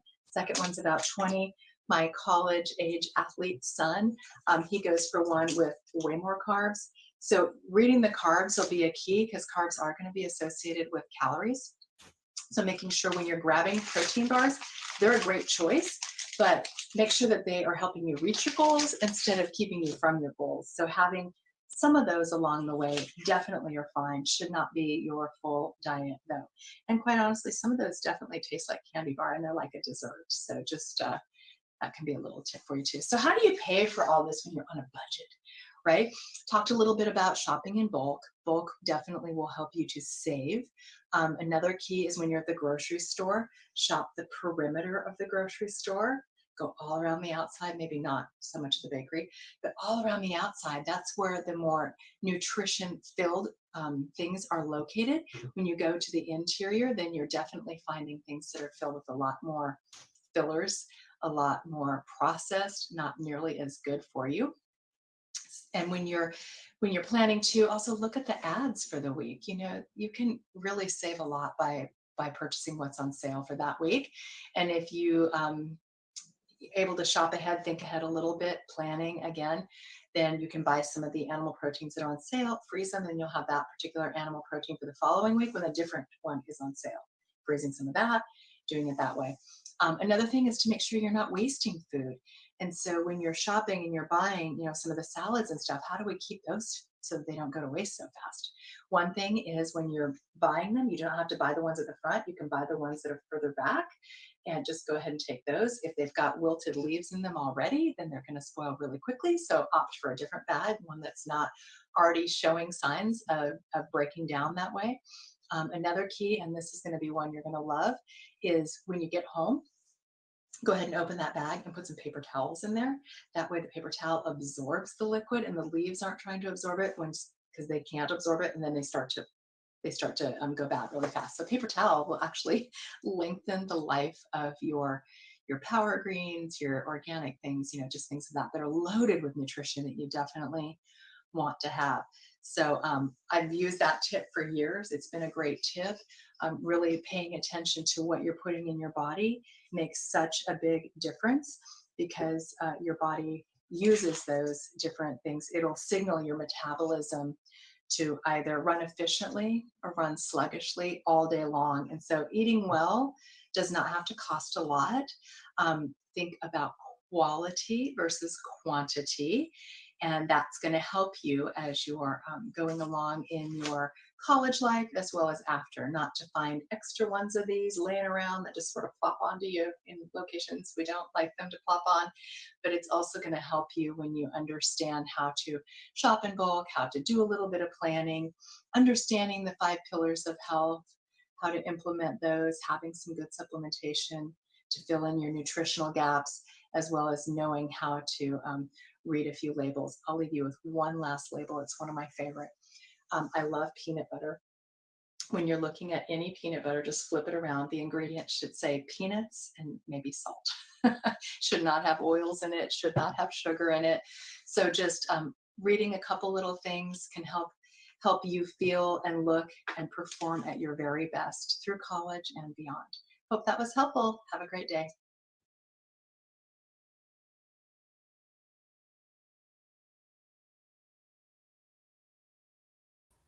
Oh, you're on mute, Jeanette. Every time. That was very good information from Danette. I'm so glad that she was able to share that information with us. Once again, Danette is with Feel the Zeal. That is the phrase you can search in Google if you want to get more information about her services and her information. She's a really great resource, so we're thankful we could have her. We're actually going to bounce back really quickly to financial wellness because we're lucky to have with us Sean Buckley. Sean is with PNC Bank, and he's going to talk to us a little bit about repaying student debt. Thanks, Sean.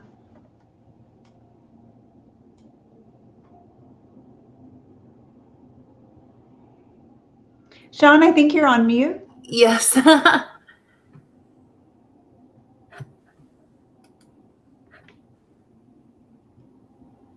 Sean, if you can hear us, I think your mic is muted. If you can click that for us. Oh.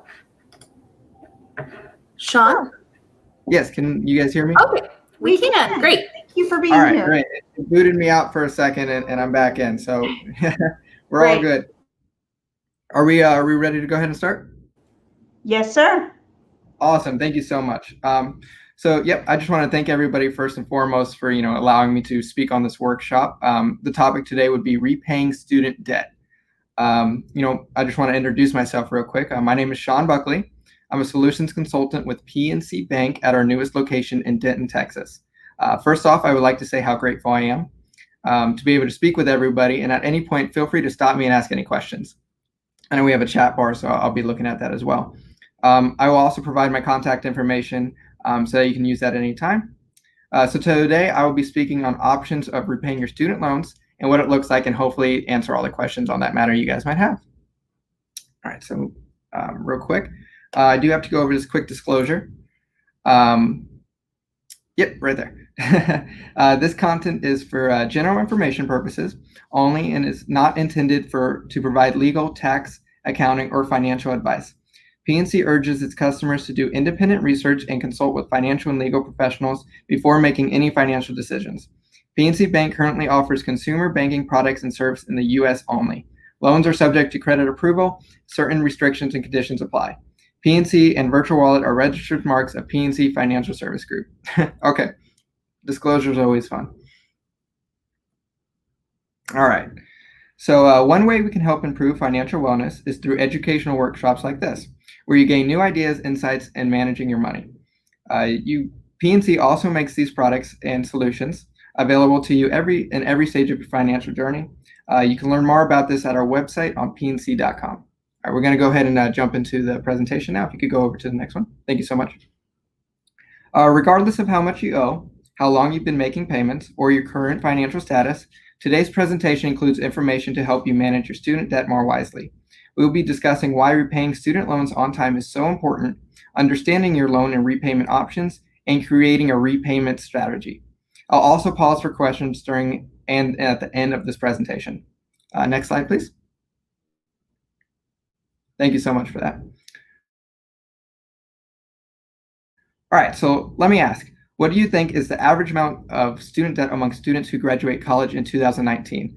It could be anywhere from 20 to 25,000, 25 to 30,000, or what about 30,000 to 35,000? I did want to ask your guys' comments, see if anybody had any suggestions on that. I'll guess 25 to 30. 25 to 30. Okay. Anybody else has a quick guess?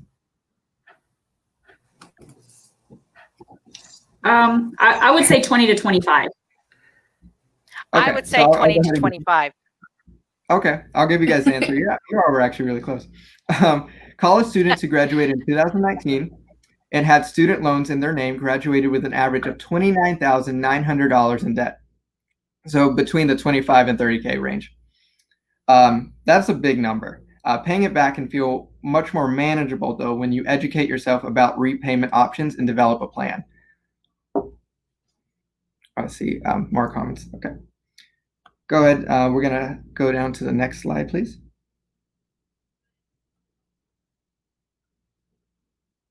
Oop, one up. Thank you so much. Okay, so why is paying student debt back on time so important? Often a student loan is the first major debt somebody takes on. The sooner you have your student loan payment under control, the sooner you can get at everything else. Repaying student debt on time or early contributes to a stronger credit score. A credit score is something lenders use to determine how much to loan you for a car, a new home, or other major life purchases. When you pay back your debts on time, it helps your score, and when you make late payments or default on loans entirely, it hurts your score. There are two approaches to paying back student loans. First, you could pay student loans while also saving and investing at the same time. This helps you take advantage of benefits of compound interest and saving investments early, but you will likely pay more interest over time on your student loans. The second approach is focusing on only paying back your student loan first, this starting to save and invest later. In this scenario, you will pay less interest and positively impact your credit score, but by delaying your savings, you will miss out on much other returns of compound interest and stuff like that. Finally, your financial responsibility can impact more than just you. If you look at a private student loans and have no previous credit history, you're required to get a cosigner with a good credit history. Failing to meet these terms in loans puts your cosigner on the hook for paying it back. That kind of situation is potentially negative to impact your cosigner's finances and possibly your relationship with them. I did want to stop and ask if anybody had any questions on this slide. If not, we'll go ahead and move on. No questions right now. Oh, maybe. Any questions? Nope. Okay, great. We'll move on to the next slide. Thank you so much, guys. All right.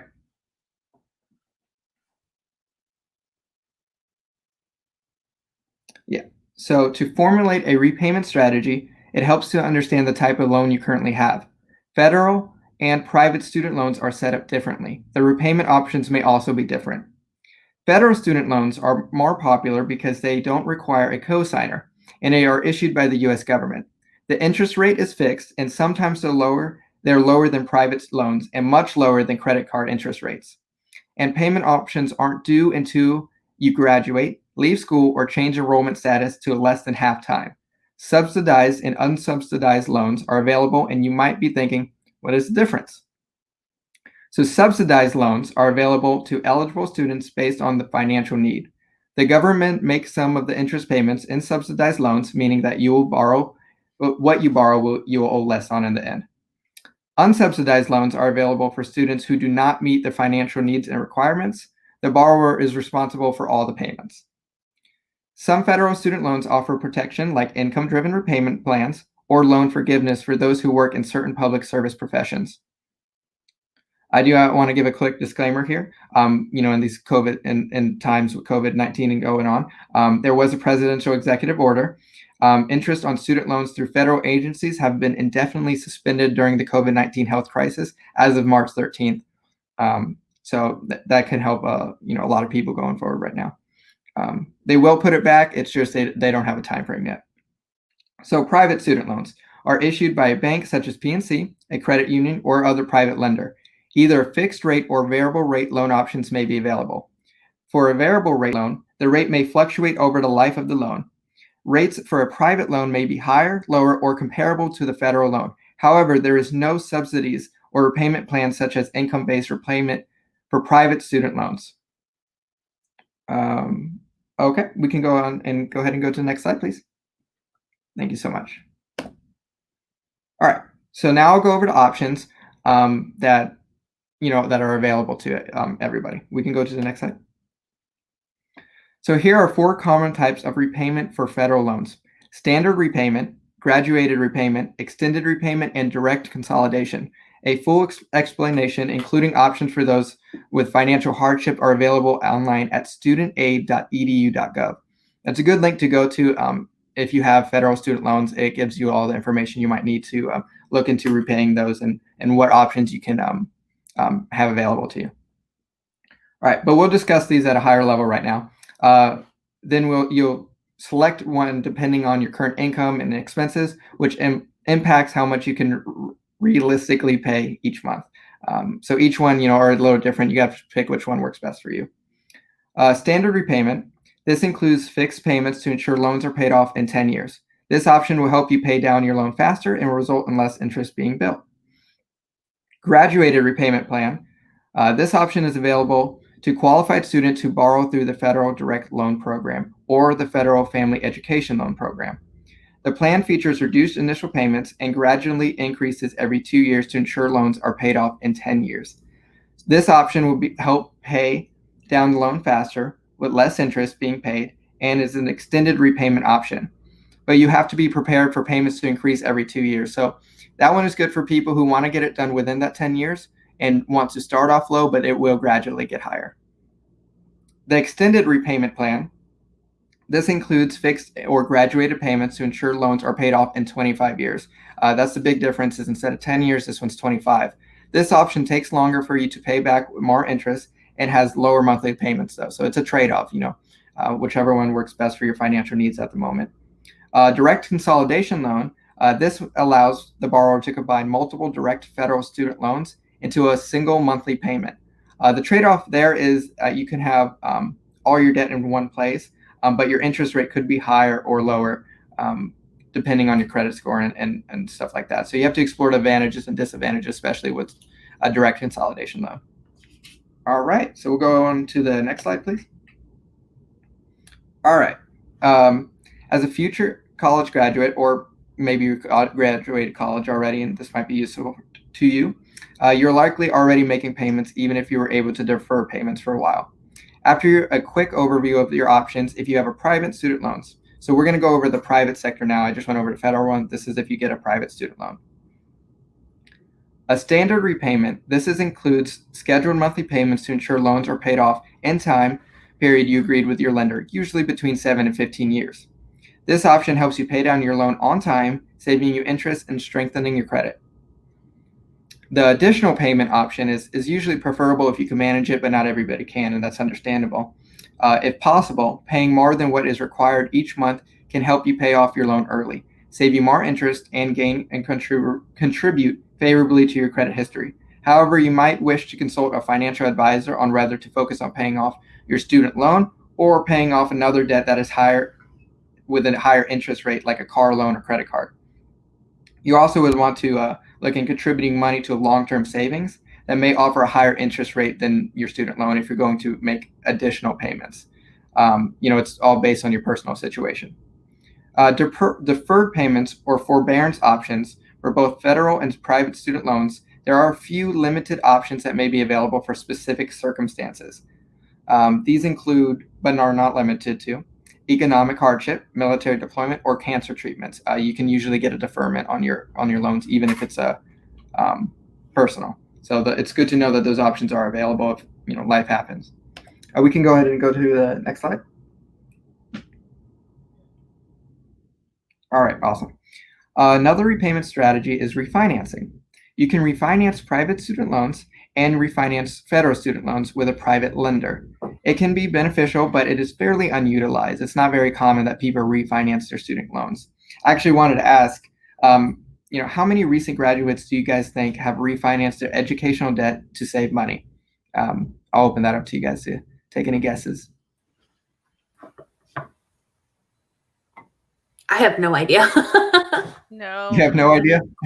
No. I would say half of them. You think half of the people with student debt, go ahead and refinance for a lower rate? Yeah, or maybe like 30%. 30%? When Any you say guesses? that little pie. Okay, well, I'll go ahead and tell you guys. So a survey done by Student Loan Hero, that's an unbiased student debt repayment advisor. They're pretty good website, shows that only 22% of recent grads have refinanced their educational debt. So not a lot at all. And 34% said they don't know what refinancing means, which was that statistics even shocked me. So let me go ahead and clarify. You can reduce your interest you owe, your monthly payments, or both when you refinance. But once you refinance with a private lender, you are no longer eligible for the protection offered with the federal student loans. So again, there are advantages and disadvantages to refinancing. Talking with your existing private lender or a refinancing lender like PNC can help you decide if it's right for you, but it's not right for everybody, but some people benefit from it greatly. If you want to explore refinancing, it's helpful to figure out your current financial picture, and that means defining and sticking to a strict budget. Before we talk about budgeting, because that is our next topic, are there any questions that I can answer so far with the private and federal student loan side? If anybody has any questions. Okay, awesome. We'll go ahead and move on to the next slide then. All right, yep. So we're going to go ahead and talk about creating a repayment strategy. We'll go ahead and move on and get into it. Thanks. So now understanding your budget is a vital part of repayment strategy for 3 reasons. It helps you plan for having enough money to cover all your expenses. I'm sure we can all agree that it's important to have enough money to cover your bills. And it makes it easier to set a plan for paying down debt like student loans. But in this case, you're creating a budget. It can impact successfully repaying your other debt like credit cards. So in this one, you have to make a plan, and that plan can be used in multiple. It doesn't have to be just used for student loans. And it helps you become more disciplined about saving for the future, which we can all agree is good. Whether it's a vacation next summer or getting an early start on retirement and investing, you got to make a plan to see what you want to do. We'll go ahead and move on to the next slide, please. Okay, awesome.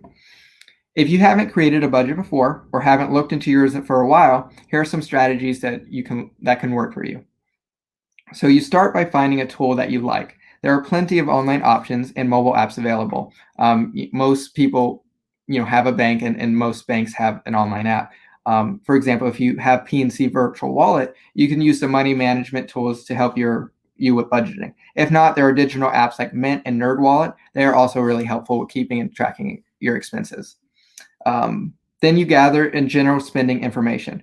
Do this using the electronic method, or you can always go old school and just write down, everything you're spending on a notepad. I don't recommend that. Things are easy to get lost, and I know I wouldn't be able to do that. But be sure to include monthly and annual fixed expenses when you're making your budget. That's really important.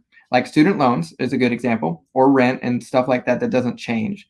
But also make sure you keep track of your variable expenses, like when you spend money on clothes or entertainment. Getting an accurate picture of what you are spending may take a couple of months, but be patient and stick with it, because I promise it's worth it.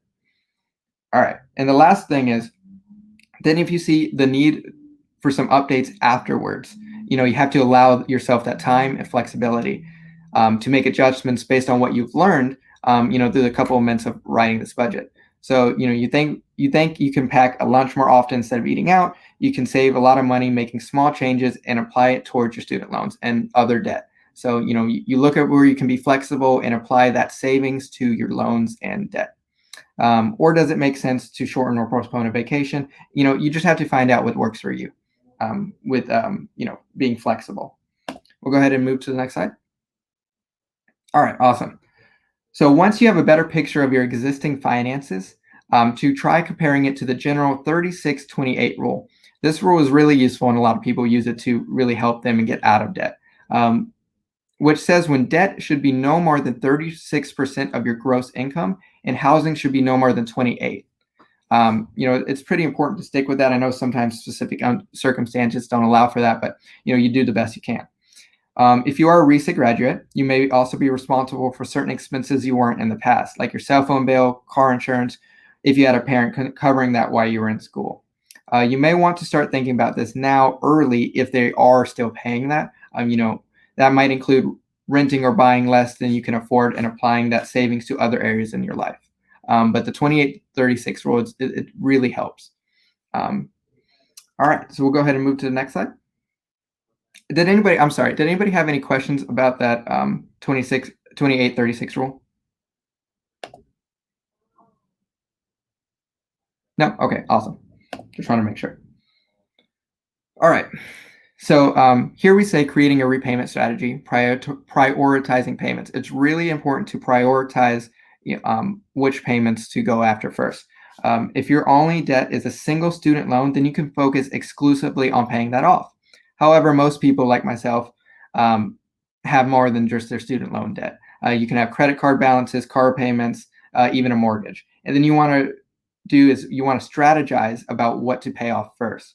A good rule of thumb is to always pay off your loans with the highest interest rate because you're going to be spending more money on those long term. This will save you the most in interest payments. And after that, you can focus on those with the highest balances. So after you get done with the highest interest rates, you'll move on to those with the highest balances and you'll break it down from there. Also, be sure to set up automated loan payments. Guys, I can't tell you how much that I've saved my butt. I don't always remember things. And they'll just take it out automatically. And if you're like me, if you expect, like when I get paid and they take it out immediately, I don't even know that the money's gone. So I can't miss it if it wasn't there, if I didn't know it was there. So it's really useful. We'll go on to the next one, please. Thank you so much for that. All right, paying back student loans is made easier if you set automatic payments, like we discussed before, from your checking account. Make sure to, when you do this though, you want to do it for at least a day or two before. It's usually not the best to put it on that due date just in case something happens. You want to make sure you have time to take care of that. All right, next one, please. All right, so today we've talked about repaying student loans on time and why it's so important. We've also discussed various loans and repayment options and how to create a repayment strategy. I did want to leave a few minutes here to talk about any takeaways, any questions over everything. This is the time to ask. I'm here to answer any questions. And you can also ask questions about P&C if you're curious about that as well.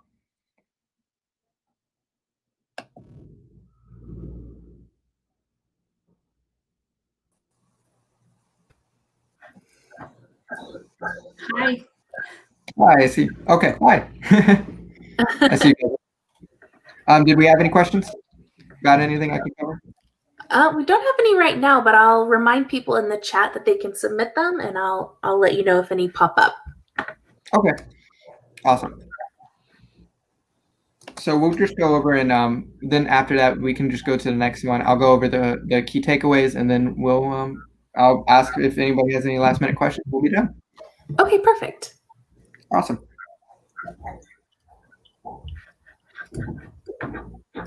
Okay, so the key takeaways here from today's session, is just we'll go ahead and go over them, and if you guys have any questions about each specific one, go ahead and ask. For one, we reviewed the type of loan you have. There are different types of loans, federal loans, and repayment options. So the different options to paying back your federal loans, including refinancing with a private lender, and determining what type of repayment option is best for you. Two, we how to track your income and spending and compare it to the 28-36 rule. Debt should be no more than 36% of your gross income, and housing should be no more than 28%. And then the third option, or third thing we went over, is pay off your debt with the highest interest rate and follow it by the highest balance. And the last thing we went over is why it's important to just set up automated payments just so nobody forgets anything. And that would be everything. So any last minute questions you can answer? So we do have applications in Denton, Texas. Go ahead, Andre. Okay. Yes, so it does look like we have a question. It says, does PNC have locations in Denton County? Yes, we do. We have one in Denton, Texas. It's over off of University Drive in Bonnie Bray, in the Razor Ranch Plaza, right in front of the Academy Sports, if anybody knows where that is.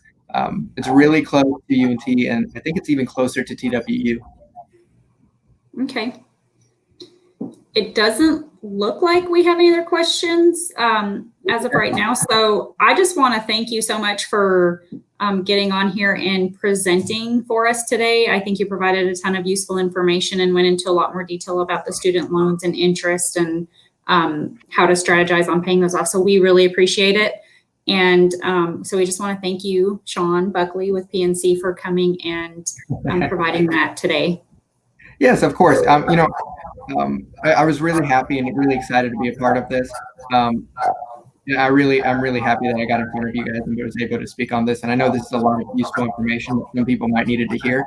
So I'm really happy and grateful I was able to do that. Definitely, thank you. And Sean's information is on the screen. So if you would like to contact him, you can see his email address and phone number and some of the services that they can provide you as students, or if you're in the community watching as well. So thanks again, Sean, and we hope you have a great day. Of course. Thank you, everyone. So we're going to head back to the Healthy Self segment of the presentations.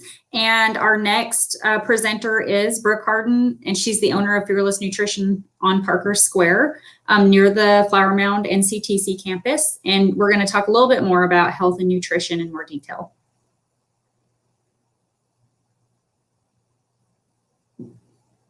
Hello, my name is Brooke Harden, and I am the owner of Fearless Nutrition here in Parker Square. Our business offers energizing teas and healthy smoothies. We also have iced protein coffee for in between classes or for snacks. We have protein donuts on the weekend, Waffle Wednesday that are also a great healthy option for if you don't want to shake it when it's cold outside. We offer a space for the community to have a positive impact. You can come in here and study if you want to, just to bring a little bit of light to the 2020 year and just in general. So I've been brought in here to speak for healthy tips for being a college student, and I actually just recently graduated and managed to maintain a pretty healthy lifestyle through college. So I just wanted to kind of share some tips that I acquired along the way. So the first tip is water, and I know you guys probably hear this all the time, but water is really, really important. So I tell all my clients, because I'm also an online health and fitness coach, we also offer that here at Fearless, but you want about a gallon a day, which sounds like a lot, but it helps. First of all, your body is made up of water, so you want to make sure you have that, but it helps with skin, detoxing, unnecessary snacking. I know sometimes we feel like we're hungry, but we may just be thirsty. And so make sure you have a cup with a straw. That always helps me. You want to be drinking, like I said, 128 ounces. So whatever that is for you, especially if you're exercising, you want a little bit more. And like I said, it helps with your skin, helps with internally, you just feel a lot better. I mean, even though probably every beauty guru is like, when I started drinking water, my skin is glowing. And it's true, like you will start to see that. So like I said, water is super, super important. The second tip is to plan. So that comes into two parts. So one is time management, which is probably something you learned in high school. And if it's not something you learned in high school, then it's a skill that is really essential for life. But in planning, I mean, time management. So get a planner, something along those lines. And also like planning your meals out, planning, when you're going to exercise, things along those lines. Plan your day. If you fail to plan, you plan to fail. That's something I've learned along the way.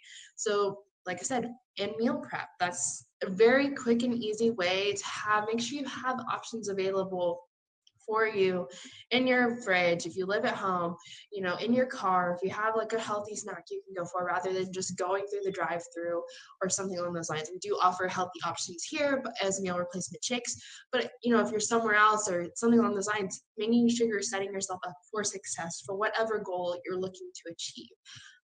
The next thing, like I said, is just having those healthy options available for you in your purse. That's something I used to do. I used to throw some, carrots or a protein bar or just something I knew if I was traveling, having an option available for me with that, so I wasn't tempted to make an unhealthy decision.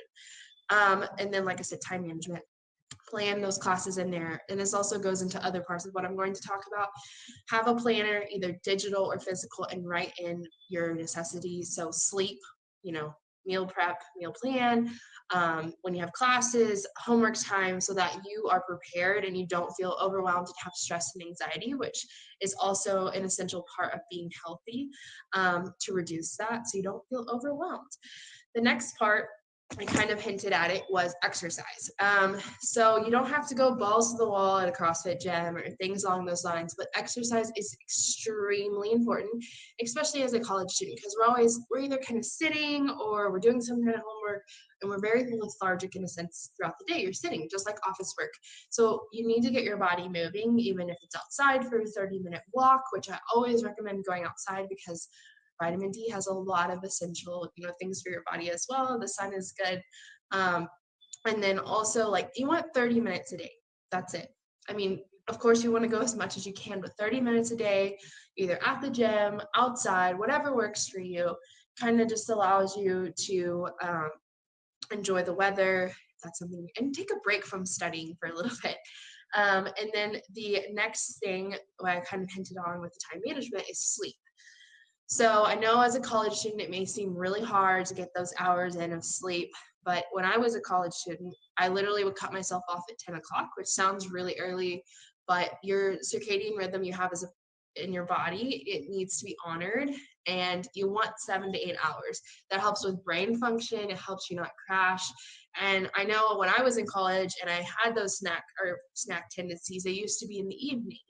And it's because you're up for so long and your circadian rhythm is thrown off. So, you want to set a time limit for you, whatever that may be, 10, 11. And if you have a class at 8 a.m., that's why I did it at 10 o'clock, because I knew I needed to get up at 6, things along those lines. So you want to create that time management schedule.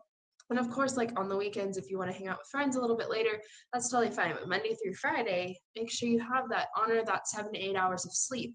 It also helps you stay in more of a functional mindset. I know over quarantine, when we really didn't have a quite schedule going on and we were kind of all over the place, I felt very all over, thrown off, because I was not having those 7 to 8 hours of sleep. So like I said, sleep is very important for brain function, for muscle recovery if you are lifting, for just overall mental health, physical health, all those things. And the last point I want to make is make sure you're doing some kind of, because I've hinted on it a little bit, mental health, because I think it's also a part of the wellness wheel, as you will say. But just make sure you're doing something every single day for 15 to 30 minutes that's going to help your mental health. If it's journaling, if it's listening to a motivational speech, whatever that is for you to set you in the right mindset for your day. I know that I do this every day, and it really has made quite a difference for me personally. I know a lot of other people, that influencers I listen to, podcasts I listen to, that's something that they do. And also you're honoring yourself, which is a really important thing when you're in such a hectic time of your life. So I'll just go over them again because I know it was a lot of information. So you want to make sure you're drinking a gallon of water, have a cup with a straw or some kind of gallon jug if that's what you want to do. Make sure you're planning. So both meal prepping, planning your meals, planning to have an option for you, a snack option, whatever that may be, so that you will make those healthier choices when you're in a time crunch. And also time management. So get a planner, plan your day. So plan your day before it starts, plan your week before it starts, plan your year before it starts, just to set you up for success and to ease that anxiety and stress that does come with being overwhelmed, because I've been there. And then exercise. So you want about 30 minutes a day, 5 times a week, 3 times a week. You kind of want it every day. And even if it's a walk outside or something along those lines, just to get your body moving. And then the last part is sleep. So 7 to 8 hours, 6 to 8 hours, they always aim for 8. And if you listen to a successful person like Gary Vee, he talks about he sleeps because your brain function is better. You feel better. You just feel more awake in a sense, and you help with muscle recovery and things along those lines. And then the last thing is to do something for you every day, 15 to 30 minutes, journaling, gratitude, meditation, whatever that is for you, to help you set you up for the right mindset for moving forward with your school, with your classroom, just being present and being kind of a light for the world. I hope these tips have really helped you guys. Like I said, I'm at Fearless Nutrition at Parker Square. If you ever have any questions, I'd love to serve you guys a shake and tea, and I hope y'all are having an amazing day.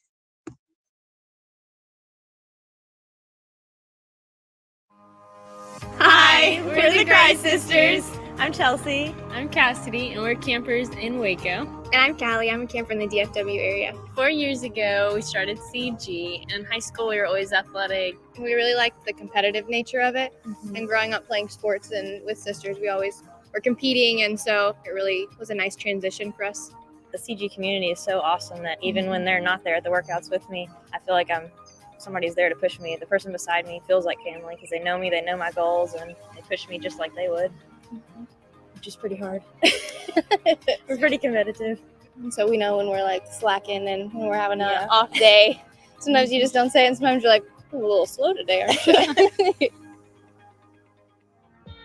I definitely think that CG has brought us together in the last 4 years. When we first started, we thought maybe we could do a 5 or a 10K together as sisters, but last year we competed in a 28-mile obstacle race in Hawaii together, which is something totally surreal, and we never thought we could do anything like that. If you'd asked me that, 4 years ago when we started CG, I would have laughed in your face and said, no way is that possible. Now that I've got other trainers and campers encouraging me, it makes the whole process of working hard easier. From that, I've gotten stronger, and just the versatility of CG in and of itself, I've excelled in more than just one area of fitness. I think it just changes who you are inside when you step beyond your comfort zone. It makes you believe in yourself more, and that you can do the impossible. The 3 of those girls really bring out what CG is, of that better together. They push each other, they challenge each other. It's just giving me chills to talk about them. They're all working together to get stronger. Just to see how CG has helped us, the trainer, the workouts, the community has supported us and encouraged us to continue challenging ourselves is something powerful.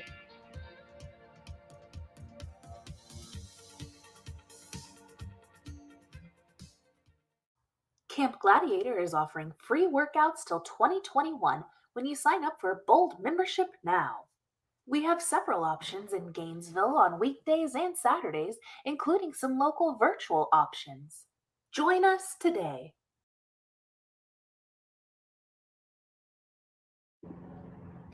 Hi, I'm Courtney from the NCTC Counseling and Advising Department, and all of us have had times in our lives that were difficult to go through. And in that time, we've had to decide if we were going to let the struggle drag us down or if we were going to choose to learn and grow from the challenge we faced. Recently, the pandemic has created a new normal for all of us, and maybe you've had a hard time with the physical distancing or with having to stay at home more, or perhaps you found an appreciation for life slowing down a little bit more over the past few weeks, or for extra time that maybe you've been able to spend with people you care about. Years ago, I heard that your attitude determines your altitude. And every day, all of us have a choice in the mindset that we're going to adopt. As time moves forward, my hope is that you choose to grow through what you go through. If you should have a difficulty with that or feel you need someone to talk to, please reach out to us at cares.nctc.edu. Hi, I'm Jennifer Burrows from North Central Texas College in the Counseling and Advising Office, and I was just reaching out today to share a word of encouragement with you. So I wanted to share with you what I received in a newsletter a couple of weeks ago from Serve Denton, their CEO, Pat Smith. And so he talked about a plan that he used to use when he was serving in the United States Air Force. And so I thought this was very applicable to our situation that we're in right now, our circumstances with the COVID-19 kind of pandemic and crisis that we're in. And so I wanted to share that with you today. And so he said the plan that they used to use and that he still uses today, specifically with COVID-19, is to improvise, adapt, and then overcome. And so improvising just means that you gain a new perspective, you try to look at the situation through a different lens and try to see how you can be different in the situation. And so you have to just let go of the plans that you had and the way that you used to operate, and just forget about that and move on to a new perspective. And so adapting is the next step. And so this is the hard part of change, is actually adapting. And so that's really what we've all had to do. And so we've all had to adapt in some way or another. Some of us have had to adapt in a huge way, others not so much. But there has been changes that have had to happen with everyone through this pandemic and the crisis that we're going through. But the good news is that if you're able to improvise and adapt, then it's possible to overcome. And so it may not be easy, but we're going to overcome this crisis. And so together we're going to be able to get through this. So I definitely want to say reach out to your support, the support that you have. If you don't have support, please reach out to us here in the advising and counseling office, and we'll get you connected with someone to talk with and help you get connected with resources that you might need within the community. So again, I just want to show you and just kind of reinforce improvising, adapting, and overcoming. And so I just think that this was worthy of resharing and something that we're all having to do right now. And so just be encouraged that we're all trying to do the best that we can, and we will overcome. Have a good day.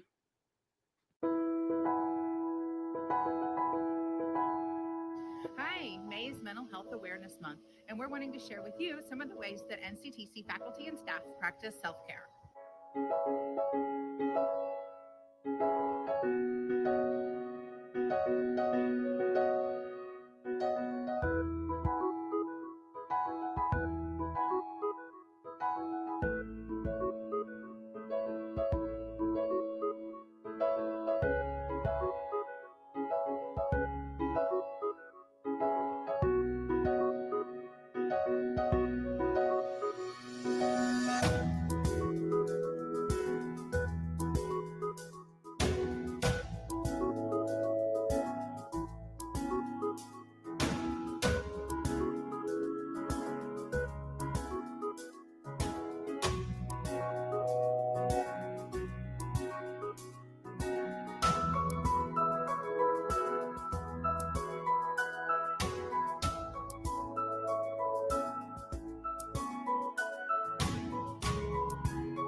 Find one thing every day to do that makes your heart happy and your soul smile.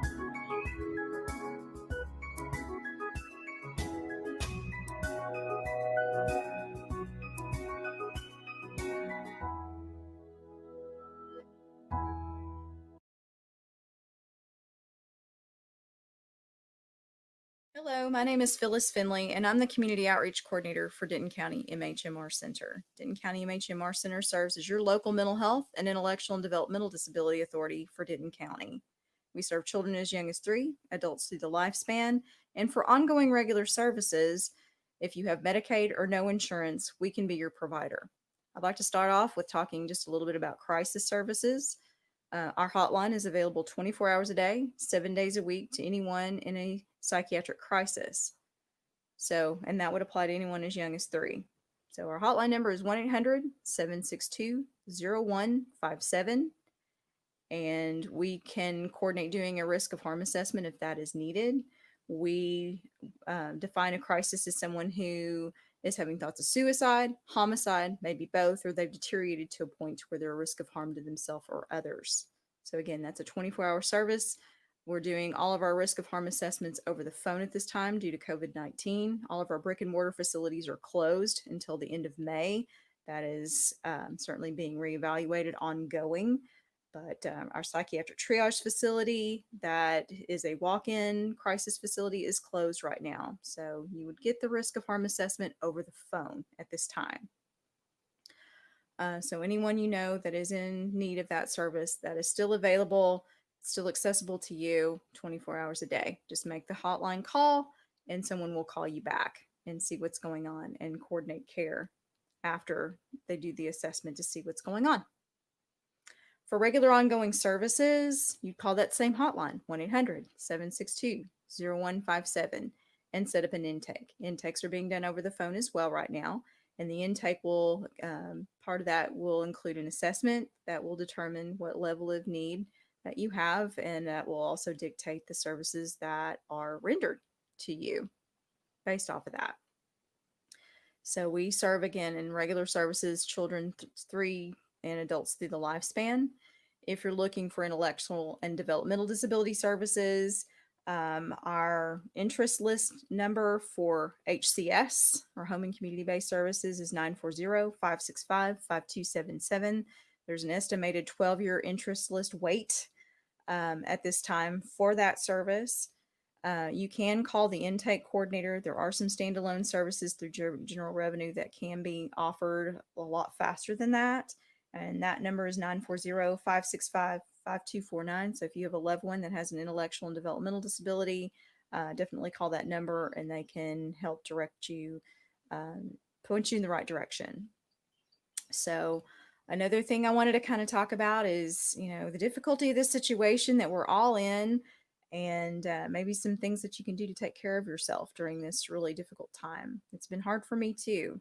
And I've, been a mental health professional pretty much all of my adult life. And this is a challenge. It's definitely uncharted territory for everyone.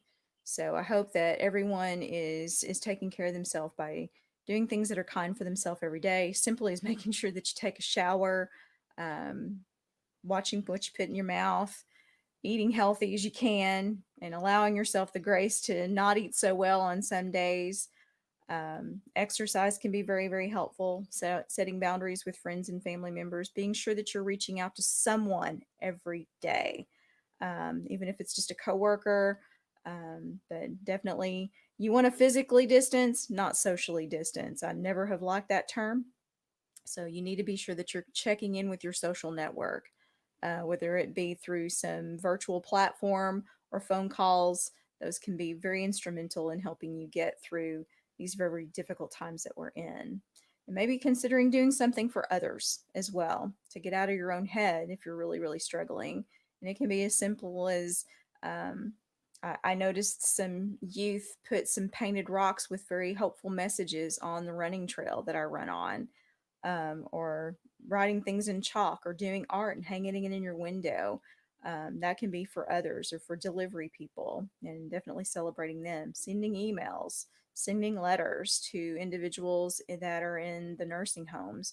Those can all be some wonderful ways that can kind of help you get out of your own head and help other people.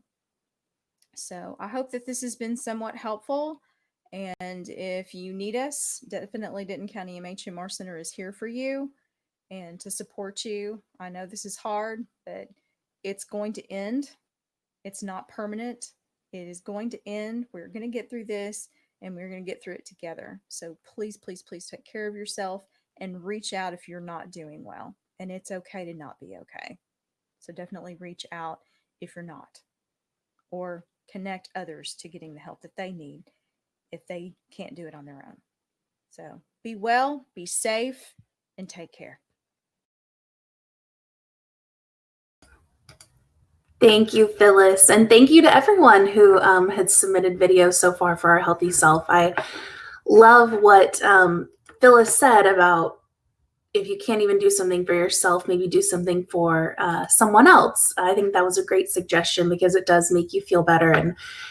And that's just a great suggestion, especially as we're entering the holidays. So I love that. I'm going to share my screen because I wanted to share some of the resources that we have at NCTC.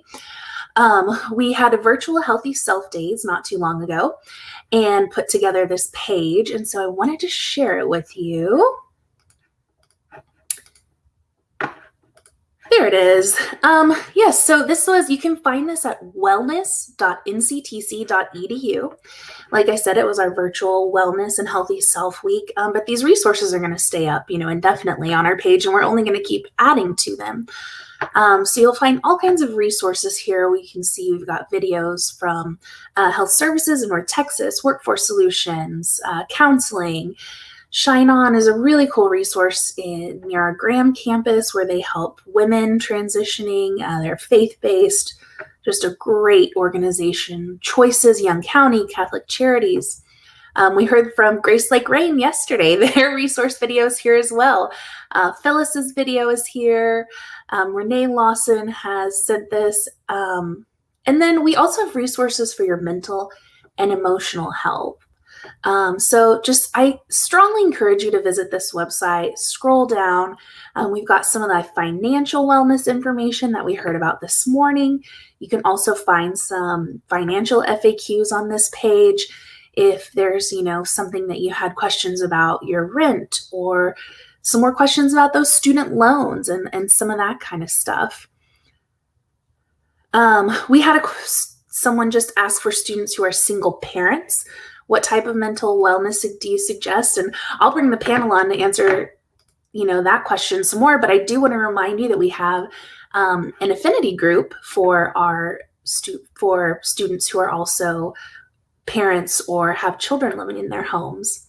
But I just wanted to bring you to this page and show you that we have this additional resource for you all for your financial wellness, mental wellness, combating anxiety, emotional health, all of these things. And that is at wellness.nctc.edu.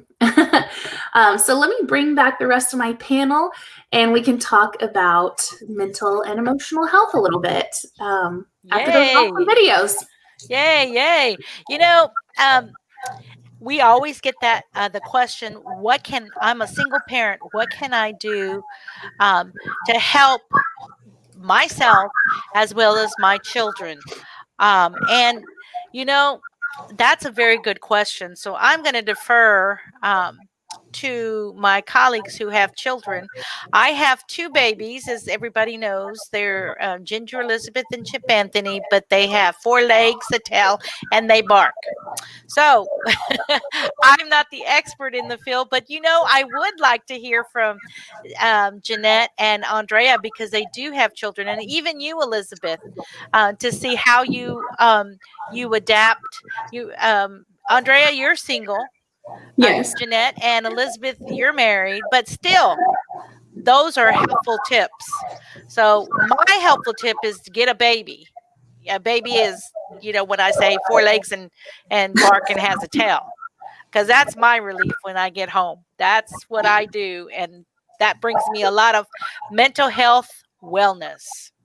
So I think adding a puppy or a 4-legged fur baby to your home, if you're a single parent and trying to find time, may not be the best answer for them, but I have a puppy and we just love him to death. So he brings us lots of joy. But I would say that looking at your community resources and seeing what's available, there are a lot of different places that can help you with your children. One, you can like mental health, like counseling sessions. If your children need any sort of counseling. I know my church they just opened back up a couple months ago, opened up daycare for church. So parents can bring their children into the church, and it's they're taking a ton of precaution and they're following all the guidelines. So your children can still be taken care of, and you can attend your church session as usual if you need that type of time away as well. And but I do know there are a ton of resources within the community when it comes to getting help and support, especially for single parents. And then, okay, so this whole virtual and learning how to do things remotely, we have been calling grandparents through FaceTime and video a lot more often than we ever have. And it's really nice because they can see faces, they can interact, and they still feel like they get to see family. If it's grandparents or someone where you don't get to travel to see them, or maybe they're in assisted living or whatever that may be. So those are some options. I love that. I am going to second what you said, because I was going to mention the church thing also, because our church also has a daycare. And especially if you're a single mother, I would imagine that's a very nice resource to be able to go and just have that, 1 hour or whatever your service is, to know that your child is safe and taken care of and being entertained, and you can focus on, your relationship, either with your faith or just sit there in silence if that's what you need to do. That was a really good suggestion. And I think, if you're able to safely do it, don't feel guilty about finding a family member or someone to watch your child for an hour or a couple hours to, whether you have something you need to do or you don't have something you need to do, you just need to not be with your child for a couple hours. Yeah. Especially as a new mom, and for anyone who might have a baby, just, as long as you can safely do that right now, find someone to help watch them for a couple hours and just take the time that you need. Yep, I agree. Jeanette, you're on mute. So bad. Also, to tag on to what you said also is finding a group of people that are like you. If you're a single mom, finding people that are like you and have experienced what you're experiencing and that can understand what you're going through. There truly is strength in numbers, and you can support one another. I remember, this was a long time ago, having young children, and the big thing at the time, I don't know if it's a big thing anymore, was babysitting co-ops. Because getting babysitters, and maybe you don't have family nearby, babysitting is expensive. Daycare is expensive. And so we used babysitting co-ops. We would trade our kids off. You take them for 2 hours today, then I'll take yours 2 hours next time. And it was very structured. If you had 2 kids, you paid twice. So it was all very neatly done. And but it was a community in and of itself of people who were going just through what you were, and they understood. And if you Google it, I know it's out there, the rules, the bylaws, there's everything that you can set up. And it's just a really comfortable feeling that you can take advantage of that, and it's not going to cost you any money. And we all need that, I know, in our lives. And it could bring you closer to people that are like you and understand you and support you in what you're trying to accomplish. We had a question, and they are asking if they have a friend who is struggling with this, who probably needs that alone time, away from their kids. But they're saying that they don't want to hang out. They're saying they're fine. What can we do to help them if they're saying they don't need it, they're fine, but you can kind of tell that they're not. What I would do, what I would suggest, is to connect them with resources such as MHMR. They do have support groups, and they can refer you over to that support group, and you can say to your friend, why don't you come with me? And they can get connected with their support groups. I do want to remind everybody that we do have on the NCTC website resources under the counseling and advising page entitled Community Resources. And there is a mental health, mental wellness section that you can go to. But I know that I have done that in the past, where I say, I need your support. Will you come with me to a support group? And that seems to make the world of difference. What do you think, Andrea? No, I think that's a great idea. And then I also was thinking too about what Phyllis said about, checking on your friends and seeing if they're exercising, are they eating healthy? So maybe asking them, like getting into a little bit more conversation and not medically assessing them, but just asking if they're doing things that maybe if they're living a healthy lifestyle, then they maybe really just can't go out. But if they're not exercising and they're not eating right, and there's several different signs of they're not taking care of themselves, then I would definitely say that they do need to get out, and they probably do need to take an assessment or talk to someone. And so I think that's the best way to do it, is that, hey, I need help. Can you be my support partner? And you go together. Yeah. And I think there's a lot of fear of getting in their space, and you don't want to insult them by telling them, I think you need help, and they say, no, I'm fine, when they're really not. And so sometimes you can make up reasons to go over and check on them, or say, hey, I really need to take a walk today, come with me. Find reasons to break that ice that doesn't appear to be associated with what you're concerned about. And maybe that would open the floodgates so that they can then share with you that maybe they do need help. Yeah, that's a great point. Yeah. I want to throw back, rewatching the video. We had actually made the video in May for our Mental Health Awareness Month, but we got staff, faculty, other employees at NCTC to submit, what they were doing to practice self-care, during everything that was going on. And it was a really fun and really cool video to make and to see. But just rewatching it now, I was reminded how many of those self-care things were, outside in the sunshine. And, we're about to not maybe have that option, which I know is going to be hard for some people. So does anyone have suggestions for, maybe indoor self-care activities or something that's, not getting out in the sunshine kind of stuff? Well, yes. I've recently picked up DIY crafting videos. And so when I can't sleep at night, guess what I'm watching? And I don't do DIY videos. But I'm warming up to the idea of getting ideas to craft, because there are a couple of the DIY individuals that show their crafts and are doing crafting, and they say that it really relieves a lot of stress, tension, and when they're fighting with their families, they go and do DIY projects. So they put their DIY skills and talent into DIY videos that then now are sharing with us. So that's what I kind of do when it is dark and there's, it is in the middle of the night, because sometimes, that's when I wake up and I need to go back to sleep. And so I try to relax by watching the DIY videos. So I don't know how many of y'all do that, but I do that. What do y'all do? Could you come over to my house now and do some DIY projects? You'll notice she said she's watching the videos, not doing the projects. That's exactly right. I am not domesticated. I'd rather work than clean and cook, because I can't clean and cook. So, but I'm trying. I'm trying to get that to do just that. DIY projects.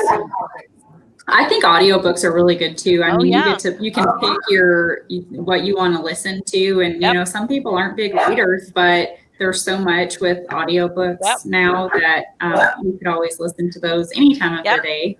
And there's so much streaming workouts if you needed like a yoga or exercise class, because I know that's one of the biggest things that I always hear is people are like, well, I can't go outside and run now and I can't work out. And that was their stress relief. And so, there's so many options with streaming exercises, and you can find anything on the web.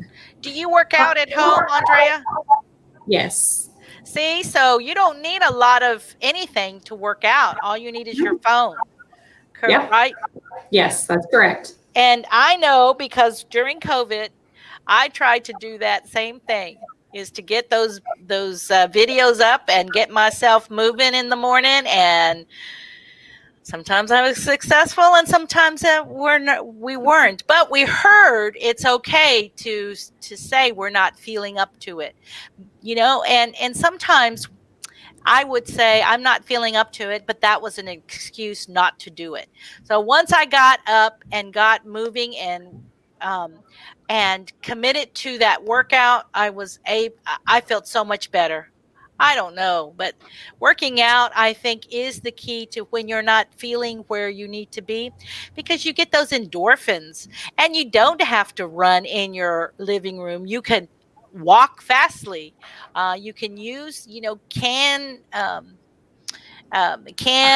goods to, for your weights. I shouldn't be talking about this because Andrea is our queen over here of working out. So what are other things that you can suggest for our students who want to work out but really are not motivated because they say they don't have the equipment?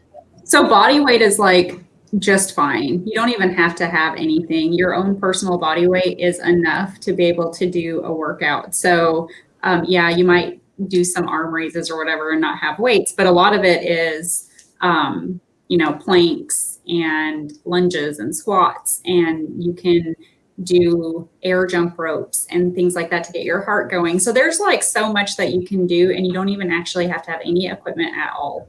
And it still gets your heart rate going, your own body weight. You will be so sore. And if you need videos or even sample exercises, you can look up home workouts or body weight workouts on the internet, and it'll pull up like full workouts for you. So in your furniture, you can use your furniture to work out.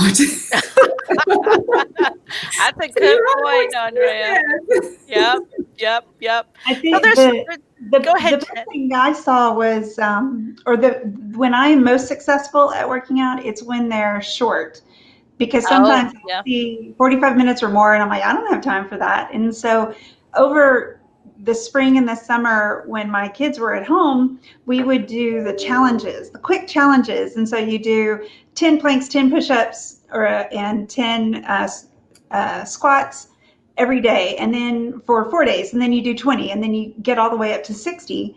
And it, in those short bursts of energy, was something that was easy to do. And you could turn on really loud music, and it was a whole lot more fun. So one other thing about the weather, which I think a lot of people say, well, I can't go outside, it's not a good time for a walk. In the early spring, when we were really getting cabin fever, we finally just decided that we were going to go anyway. And so it would be pouring down rain, and we would put on our whatever we could do to stay dry, and we would walk in the rain. And I really felt like I was 10 years old again, splashing around in the rain, but it was so much fun. So it was almost like denying that there are reasons you shouldn't do something. You got to find a reason just to say, I'm going to do it anyway. Yep. I like that. Yeah. And part of the mental health wellness that we talk about, a lot of that is tied to what we eat and how much we exercise. So if we are sitting around eating cookies, oh my God, I just told on myself. I am not, going to feel as good to work out as I would if I had eaten a boiled egg. Water is so important to our bodies as well, to keep our bodies hydrated. We're doing ourselves an injustice. We only have one body. And when we don't take care of that body, whose fault is it? Is it the doctor's fault because they can't cure us? Or is it our fault? Well, I tend to think it would be my fault for not drinking the water I needed to. And now I have a kidney infection. So, we only have one body, and we need to take care of it. So drinking water, doing the things that we need to do, we know it's hard because, guess what? We have children, we work full time, and we're studying. That's more of a reason to take care of yourself. That brings me to a point where I always hear people say, I don't have time, I don't have time, especially when they have children. But you have to make time for the things that are important, and your body is the most important thing. So if you're not feeling good, or you're not healthy, or you physically are incapable of doing something that you really want to do, you have to make time for that. And whether it's 5 minutes a day, or you have 30 minutes a day, whatever it is, but you create your schedule every day, and you have to make yourself a priority. Yeah. I have a hint of something that finally worked for me, because I was binge watching Great British Bake Off in April, and there's like 15 seasons. I don't know, a lot of them. And so I would not allow myself to watch an episode of the show unless I was doing exercise at the time. Oh, yeah. That worked. And then I finished watching all of them, and I didn't get a new show. So that was my mistake. Season 1, here we come. Yeah, I know. Oh, that's a good idea. Mm-hmm. And students, maybe you're fit, and maybe this is not an issue for you, but maybe you're going through something else, like a situational depression, or something that is really bothering you. Studies show that mental issues come out between the ages of 18 and 25. So if you're finding yourself just a little bit not right, you're just not feeling the way you were in high school, that's okay. But there are people that you can talk with, and we at NCTC can refer you over to individuals that will be able to talk with you about what you can do to stay mentally healthy. And it's just maybe a situational thing that's going on. Nobody's saying you're crazy. Nobody's saying, you're going to be that way all the time. But every now and then we need the help.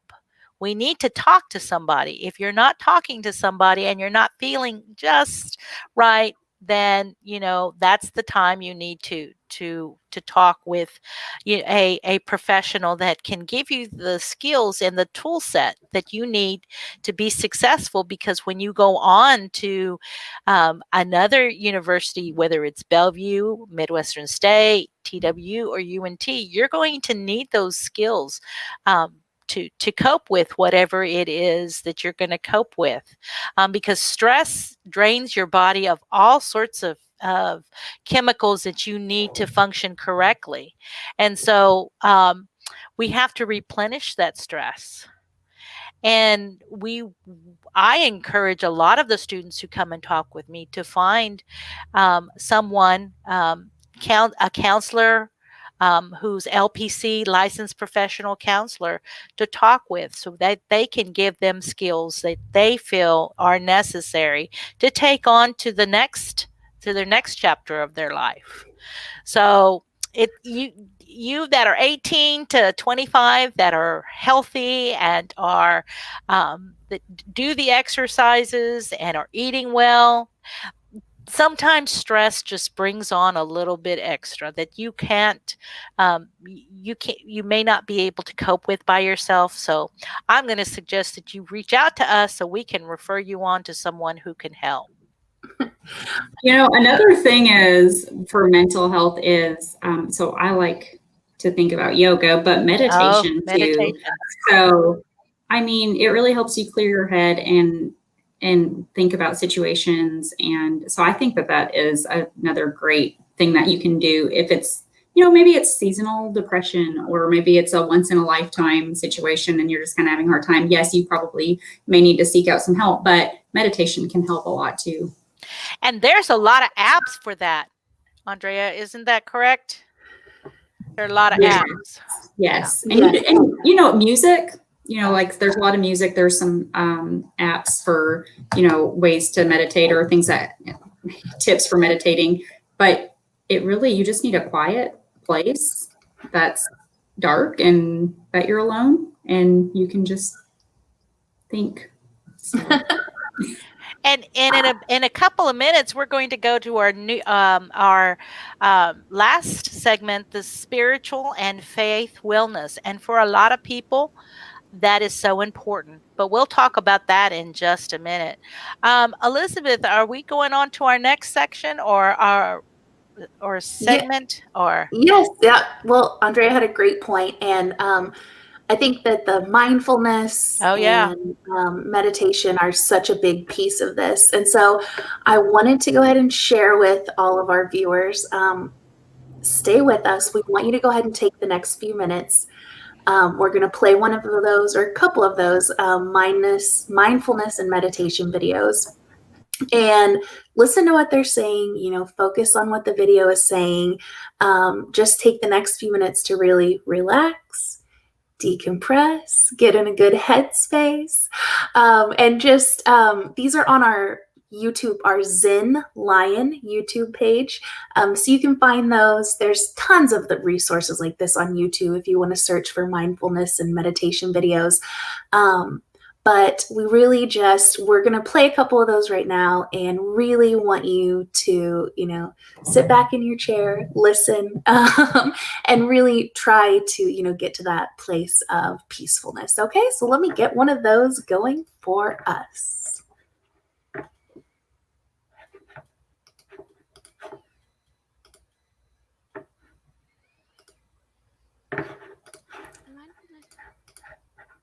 Teaches you a different approach to the inevitable ups and downs of life. We all have challenges throughout our day or throughout our life. Some are bigger than others. And we want to embrace these challenges using mindfulness skills so that we can navigate through them with peace of mind. One of those skills is awareness. So join me and bring some awareness to your mind and your body. begin in an easy, comfortable position, letting your gaze drift down or closing your eyes. Start to take a few inhales and exhales, bringing yourself into this moment.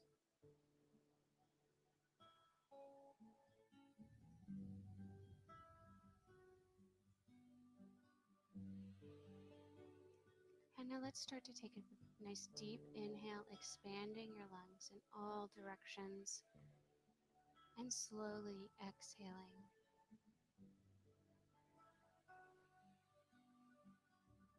Another deep inhale, filling your lungs completely with air and holding that air for just a moment and slowly exhaling. And doing that one more time.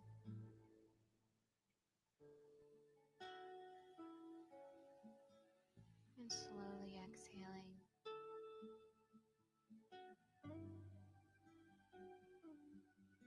And start to return back to just a natural breath. And begin to bring some awareness to your breathing. Notice how it feels. How do you feel when your lungs are expanding, when you inhale, and contract on your exhale?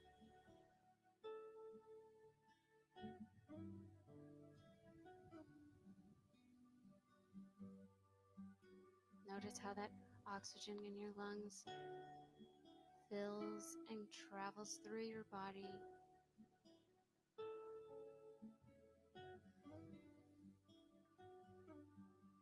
And remember, if your mind starts to wander, that's okay. Just acknowledge that thought and then exhale it away very kindly.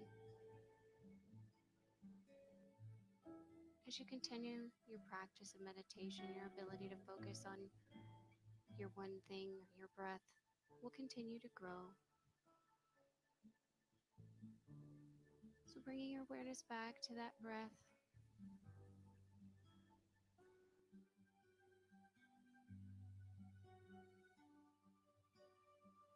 And now we'll shift our awareness to the rest of your body. Are there any sensations that you notice? Are you warm or are you too cold? Are you comfortable? Do you have any aches or some stiffness or soreness?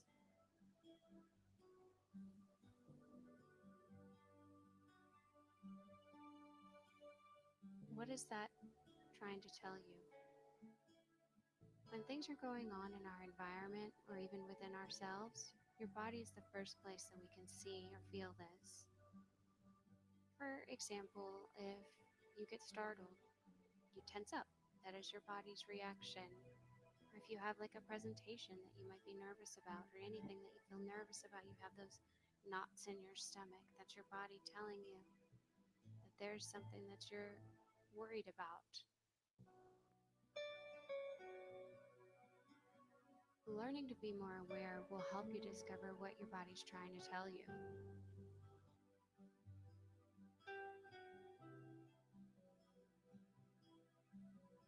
Did you notice anywhere that was stiff? Are you holding any tension that maybe you don't need to? And let's try and focus just on your face and shoulders and see if there's any tension that you might need to be able to release. Take a deep inhale, and on your exhale, think about relaxing your forehead.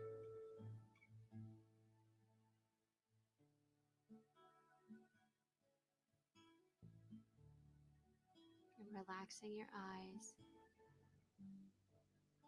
letting your jaw open slightly to relax.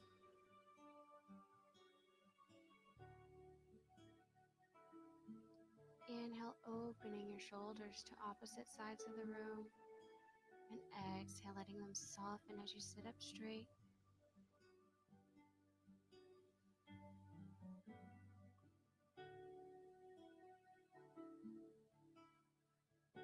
exhale any of that tension, and letting it melt away.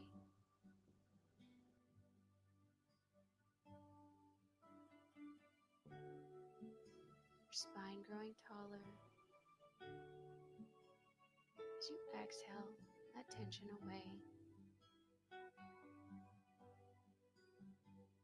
Carry this awareness with you and notice your posture throughout the day. Being more aware of what your body's telling you will help you overcome challenges. We will continue to meditate on awareness, next time focusing on awareness in your mind. Thank you for joining me.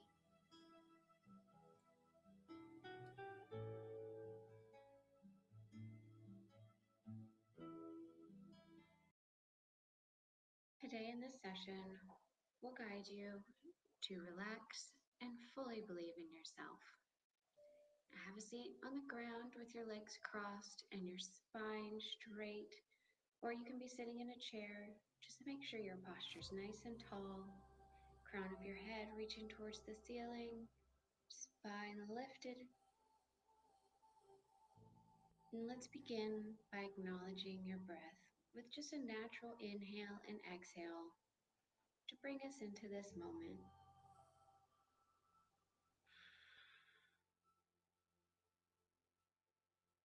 Breathing's the most important thing we do.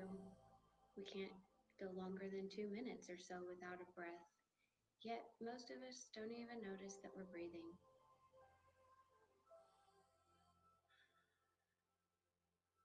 If you haven't done so already, allow your eyes to gently close and feel a nice relaxation in your eyelids.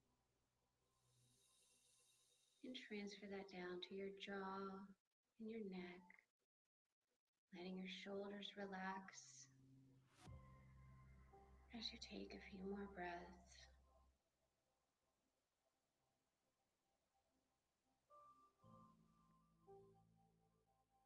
Now we're going to honor that breath and take 3 deep, full breaths, letting each breath fill you with energy, and each time you exhale, allowing yourself to feel deeply relaxed. Take a first inhale, expanding your belly and your chest as much as you can, holding that for a moment, and exhale, feeling a wave of relaxation sweep over you. And then our second inhale, filling your entire breathing system with fresh oxygen. Hold it. And exhale, the wave of relaxation gently sweeping over you. And on your third inhale, feeling these breaths purifying your entire body. Holding it. Soaking in the oxygen. And exhale, allowing relaxation to just sweep over you. Take note of how you feel in this very moment.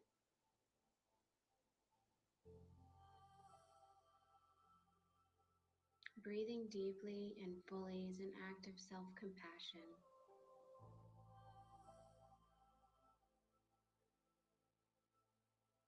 Let your breath flow naturally now and notice how you feel. Good. Make your posture tall and proud, lifting your head high, pulling those shoulders away from your ears. Now I'm going to say some affirmations. After each one, I'll pause and I want you to repeat them to yourself, either out loud or in your head. Repeat it on an inhale and again on an exhale. I am important to this world.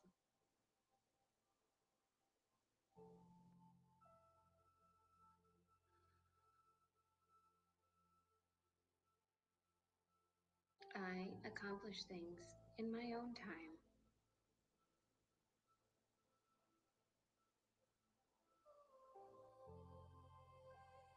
I am worthy and I deserve goodness.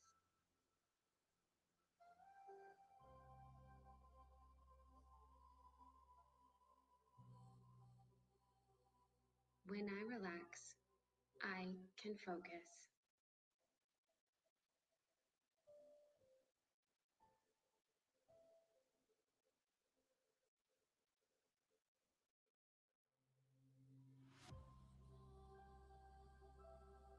Now, whenever you're ready, come back to the present moment. Take a nice, deep, refreshing breath, feeling energized and ready to accomplish your goals. Now open your eyes to see the beautiful world that's yours to explore and accomplish all that you need to in this day, in this week, and in this year. Thank you for joining me. Have a good day. Have a good day.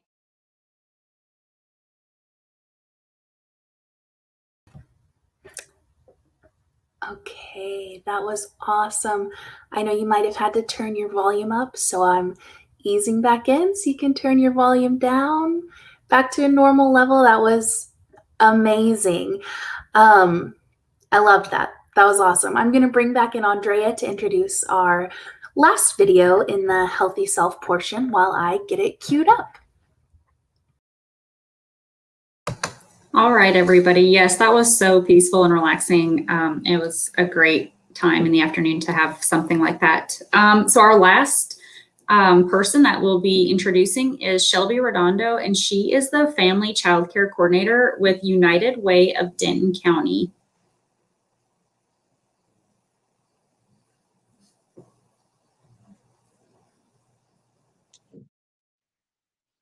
Hello, everyone. Thank you for joining us for a Family Child Care Network info session. Just a little bit about this network. It was really the response to a need that we saw in our community for lower cost childcare, and it's also a great business opportunity for many people who are already taking care of their children. This is a collaboration with United Way of Denton County and the Child Care Work Group. Purpose of this network is just to provide support for all of our family child care providers. We'll be having network meetings so you can build relationships with other providers. And then from United Way, you'll also receive assistance in getting your licensing, different trainings, network meetings, all of that good stuff. So why family childcare and why now? First of all, family childcare offers parents a more intimate and personal childcare experience for their child. With the COVID situation, this is also a much more safe and sanitary option as opposed to a childcare center where there will be a lot more children around each other. So home-based childcare is also great for families who don't want to split up the siblings. They can stay together in a one classroom and just learn and grow together. And we'll go to the next slide. So things to know about our program. It starts in August and it'll go to August 2021. Everyone's journey through that year is going to look different, just depends on where you're starting off. So these are just the minimum standards that are outlined by the state of Texas. So these certain qualifications are a must-have. You must be at least 21 years old, have a high school diploma or GED, have completed a pre-application course with licensing. We are working with licensing to get an online option available. So if you have any questions about that, just shoot me a quick email. You must be able to pass a background check, have current certification of training in pediatric first aid or CPR. If you don't have that, again, just let me know and we can get that figured out for you. And then also have a current record of a tuberculosis exam. So this is the training that's outlined by the state of Texas. We will be providing you with the training hours. So once a month, we'll have a training specifically for family child care. And then we'll also have one that's just general child care. Through those trainings, we will cover all of these areas that are outlined. So for the home, there are certain requirements. There must be at least 30 square feet of indoor space per child. Max children that you will be able to care for is 12 children. So most homes have the standard amount. Then you'll also need lighting, air conditioning, ventilation, plumbing, no infestations, and then the backyard should be safe and fenced. So as far as sanitation and safety, we need to make sure that there's a functioning kitchen in the house. This way that you can serve meals and store food for the children. And then we'll also just come in, do a home visit, make sure that when the fire inspection comes out, that you have a plan to, in case of a fire, that we can escape safely. Zoning is going to be something, again, that's on a one-on-one basis. It just depends on what city you're in, what neighborhood you're in, your landlord, all of that stuff. So we will cross that bridge when we get there for each member. Questions to keep in mind if you're looking for a new home or if you're trying to decide if this is right for you. Where will parents pick up and drop off their kids in the mornings and the evenings? Is this area safe? Are there clients around? You live kind of far away from everyone. Are your clients going to be willing to drive 20 minutes and so forth? So the next couple of slides are going to be how United Way of Denton County is prepared to help you. There's me, and then we also have a bilingual coach.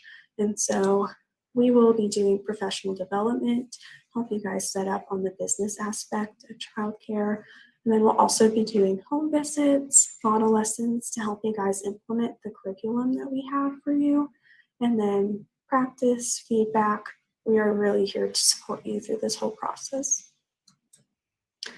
So through this program, we're hoping to get everyone 2 certifications. The first one is licensing from childcare. So with this, you'll start off being a listed or registered home, and then our goal is to have everyone licensed. With that, you'll have to have a plan of operation, which is essentially a business plan. Again, we're here to help you write that out. And then by the end of the program, we hope to have everyone on track to get their Texas Rising Star certification. This is just an extra stamp of approval from the state, and then you can also provide care for subsidized children. So with Texas Rising Star, you will have to be licensed for 12 months. So that is why we want everyone to be on track for that, because we understand it might not be in everyone's cards to get it right away. So breakdown of childcare licensing, there's 3 main types to be for home childcare. First one is a listed family home. You do not have to pass minimum standards for this. This just means that you provide care for up to 3 children. You'll just go online and really apply to be a listed family home. With the next 2, you will have to pass minimum standards. You will have your home inspected from childcare licensing. Me and Belinda are here to help you guys prepare your home for that, to make sure it's just a one and done process. So the registered childcare home, this means that you provide care for up to 6 children who are 13 and under. And then a licensed childcare home means that you can care for up to 7 to 12 children who are 13 and younger as well. The materials that we will be providing you guys with are curriculum. We have 2 curriculums. One is the creative curriculum. This is what's used by Head Start classrooms in the state of Texas. You guys will have access to it. We do have a bilingual and an English version, so whichever one applies to you, you guys will have that. The second one is GWiz curriculum. This is an online portal, so each member will get an individual username and password, and you can sign in whenever you want. They have great printables, great schedules, all of that stuff. And then we also have funding to supply our providers with books, toys, games, arts, and crafts. This will be on a needs basis. You will fill out a form kind of stating your situation, and we will disperse the funds based on that. For our network meetings, there's going to be 1 conference. This will have 6 continuing education hours for family child care specifically. And that's going to cover what's in the minimum standards. And then we'll also have monthly training specifically for family child care. And then we have 6 bi-monthly network meetings. This network meeting is really an opportunity for you to get to know the other members of the Family Child Care Network, and then we'll go over some professional development material in these as well. Bookkeeping, because this is a business, we want you guys to be set up to have a profitable, successful, long-standing business. So we have all of the resources to help you guys with this. One of them is a system of just how to keep track of clients' names, the date of each payment, when payments are due, how much are you going to charge, etc. And then we also want you guys to keep track of all of your expenses. Here at United Way, we have a great tax program. And so when that comes around, we want you guys to be set up for success with that. So me and Melinda are also here to help you guys market. So we have access to help you guys create flyers, logos, all of that good stuff so that you guys can start promoting your business, whether you want to do a Facebook page or a website, flyers, business cards. That's really up to you. We are just here to support you with whatever decision you make for that. And then we also want you guys to just be aware of your potential clients. You know, what does childcare look like around your area? What's a competitive price? We don't want you guys to be too low, but we also don't want you to be too high so that you can have clients right away. This is a general timeline of what it's going to look like, saying that you're starting from square one. So right after this meeting, there are 2 links that you can follow on our website. One is just an information form, just kind of tells us, you know, your name, your email, best way to contact you, and then a little bit about if you're starting from, you know, nothing, or if you already have a couple children. We just want to know that situation. And then there's also a needs assessment. So if there are any barriers that are prohibiting you from starting a family child care, let us know what those are, and we will work with you to hopefully take down those barriers so that you can start your own business. So once those forms are in and we've kind of started having meetings with each other, we'll ask you to sign a commitment form. This form just states that, you know, you'll go to the trainings, you'll come to the network meetings, and then that will be at your home for an inspection 6 times a week. These inspections are just as coaches, so we're really just coming out to make sure that everything's running smoothly. If you have any questions about your home and how to get it prepared for licensing to come out, that is an opportunity for us to help you with that. So once we get that commitment form, we'll go ahead and start on your business name. We'll send you a couple logo options. You let us know which one you like. If you hate all of them, we'll start over. We really want you guys to be happy with this. From the logo, we'll go ahead and create a Facebook page or website with those. If you guys have any flyers, we'll upload those. We've been working on a couple website templates, so if you are kind of stressed about starting your own website, again, we are here to help. So then we're going to register as a child care provider.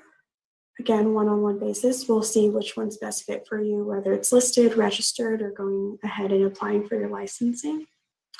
Then we'll make sure that your home is all good to go with zoning and liability. So getting your landlord's permission, the permit from the city if need be. Liability insurance is usually an add-on of your regular home insurance. If that's not an option, we will help you figure that out. And then creating your home's policies and procedures in a child care contract. With both of these, we have a template that is typed up for you guys. If you want access to that, you can, and you can change it however you want, or if you just want to start your own, go for it. Once open, saying that you didn't just go for your licensing, we'll start on the licensing application. We'll start implementing the curriculum that's provided, continuing to market your business, and then also tracking all expenses and payments. So what's next? If you are interested, you'll just go ahead and fill out those forms that I mentioned before. The link is on the website, and then one of our coaches will be in touch with you to schedule a one-on-one meeting so that we can discuss your next step. If you have any questions, feel free to email me. It's shelby@unitedwaydenton.org. I will be happy to answer anything. Don't be afraid to ask. Thank you, guys. That was really cool. I did not know that they did all of that. I didn't either. I think that's awesome. Yeah, and you know that this is a good way. You know how we were talking about the childcare co-ops? This is a good way to start one, or if you are a stay-at-home mom and you want to earn some extra income, this is a good way to get that income. You don't have to have 20 or 30 kids. You can have 2 or 3 that you babysit along with yours. So this is a good option especially now during this COVID period. It is. And considering everything that they help you do to establish your business, that is amazing, because normally you pay a lot to get that. Maybe not a lot, but it's pretty pricey to get everything going. So the fact that they assist you with all of that and help you design a logo and create your Facebook page and licensing, I mean, that is a great deal. Yep. And they do amazing job supporting individuals who want to get their childcare license as well. So, you know, we are just so happy to have them, United Way, partner with us. We serve on a lot of their committees.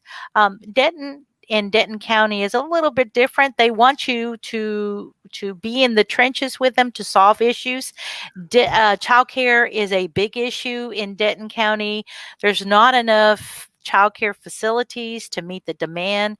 So United Way, they're awesome. They went to the community and they said, you know, we're going to help you with this.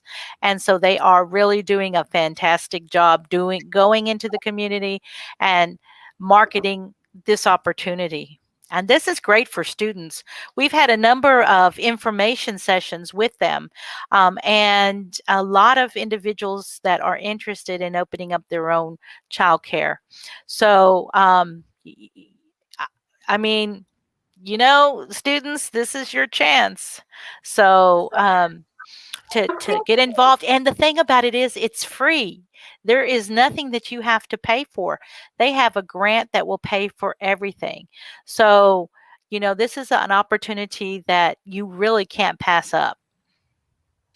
Roxanne, do you know anything about the resources that NCTC offers as far as childcare reimbursement? Do we still have that Yes, program? we do have for those individuals who are in a technical program, which is nursing, welding, IT. They do have childcare reimbursement here at NCTC. Um, it, because the funding is not a lot, they really limit the amount that you can pay a childcare um,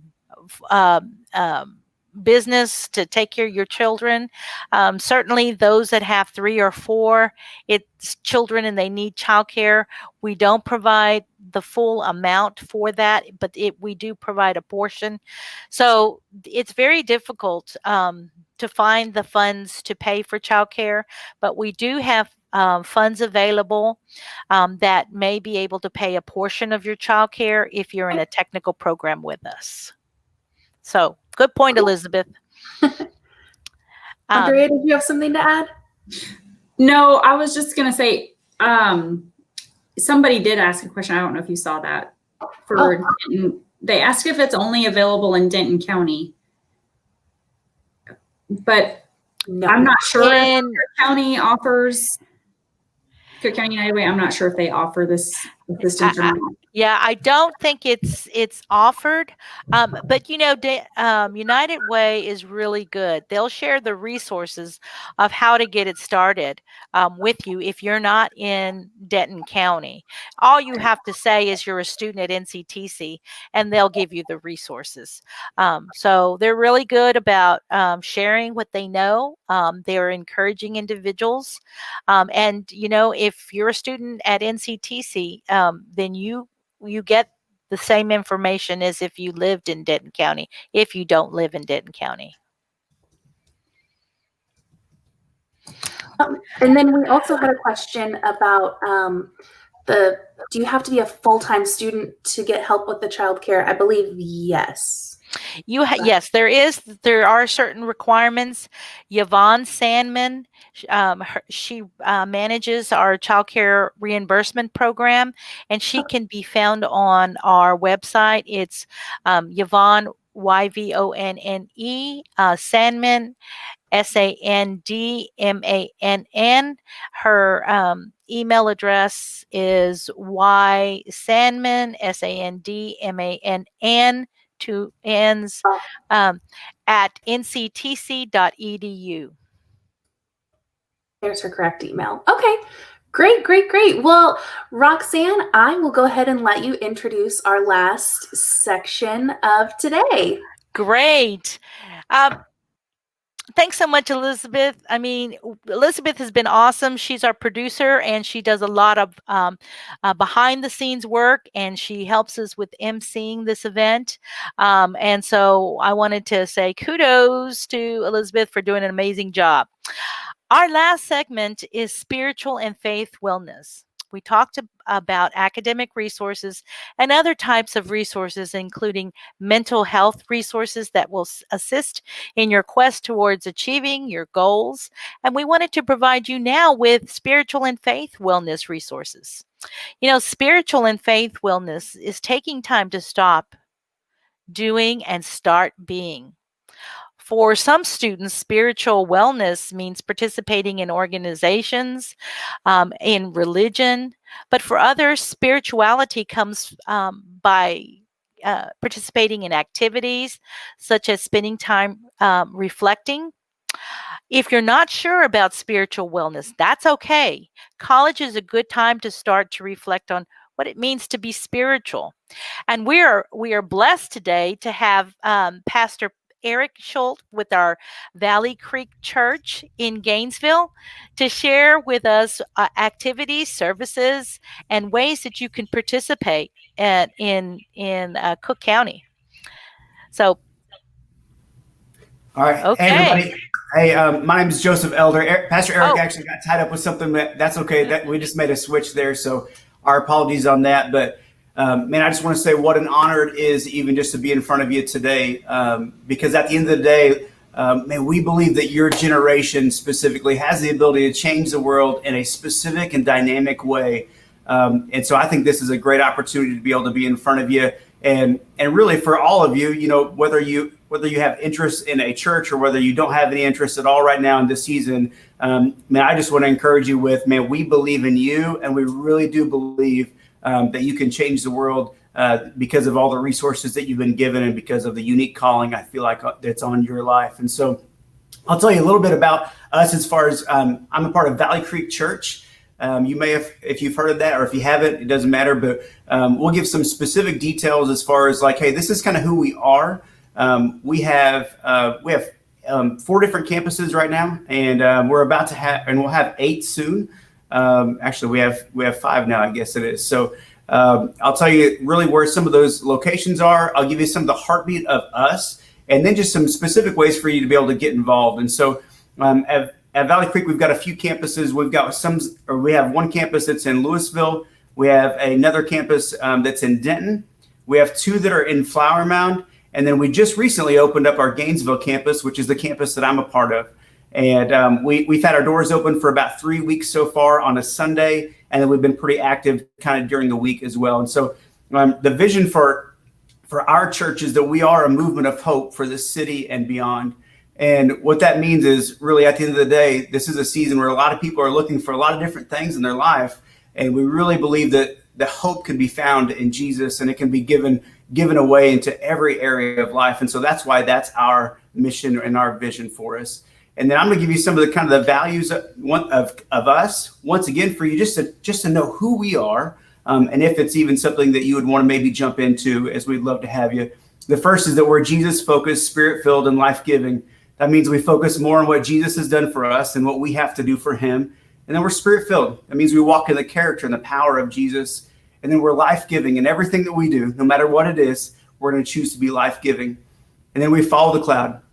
That just means that we just say, hey, Jesus, where is it you're inviting us? And we take that step and we move forward no matter what it is. And then we're drawn by grace and we're changed by grace.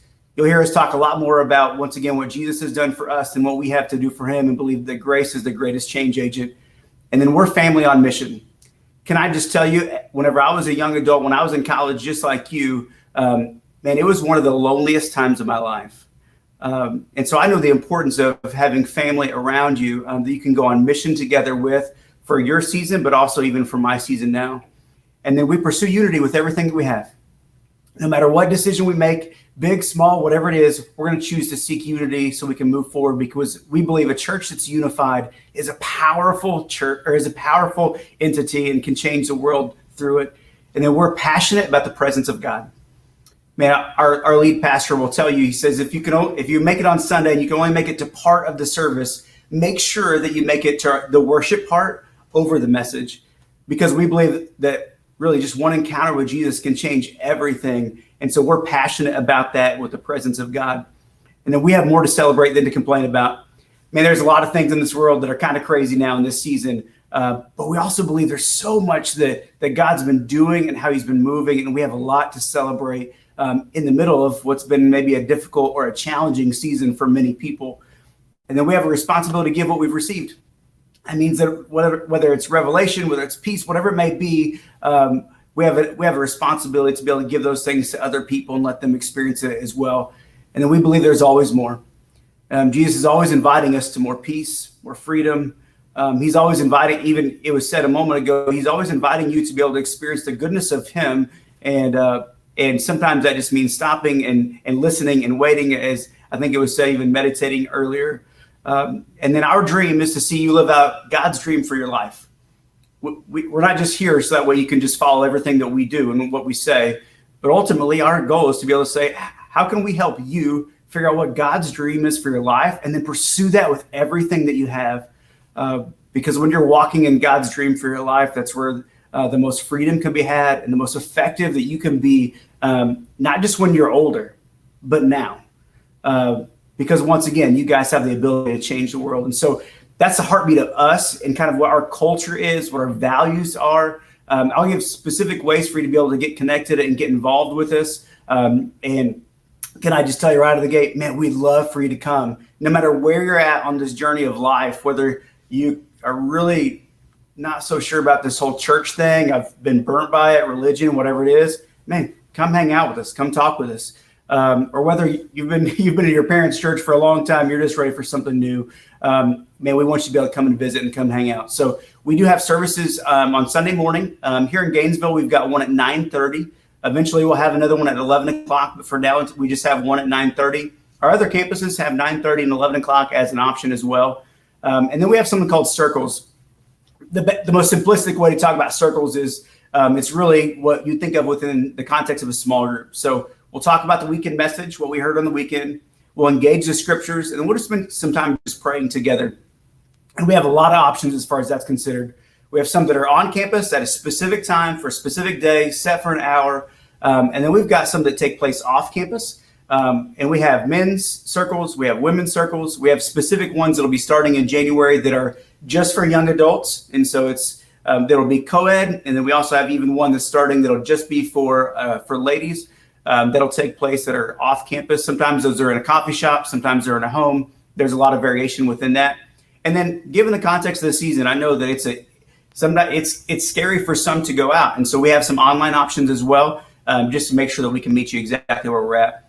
And then the last thing I want to mention is we have something called Serve the City. Serve the City is the third Saturday of every month. And you may say, what is that? It's really just what it says. We're serving the city. And so we're jumping into our communities and saying, hey, we're not here just to have a building. We're not here just to have a nice church. We honestly could care less about that. But our goal is to be able to say, how can we serve the city? How can we jump in and say, who is it that has a need, and listen to that need and then fill that need? It doesn't matter if we believe the same thing. It doesn't matter what we look like. None of that stuff matters other than we're there to serve. A couple of ways we've been able to do that is by partnering with, in Gainesville specifically, we partner with Edison Elementary.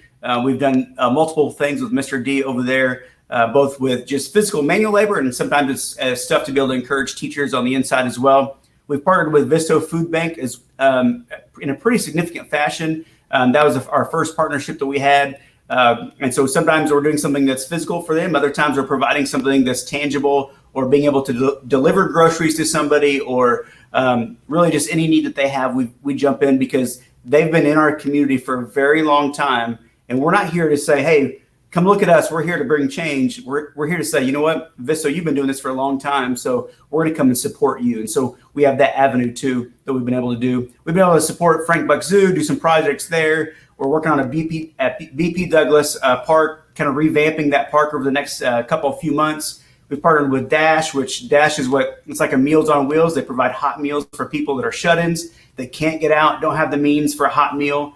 We've done street cleanup stuff. We've packed backpacks for students. We've wrote encouraging notes to medical professionals, police, fire, city officials, just really a lot of different folks kind of in different spheres. And you may say, why in the world are you telling us all that? I tell you that not to pat ourselves on the back and say, look at all we've done. But I tell you that because that's the heartbeat of us.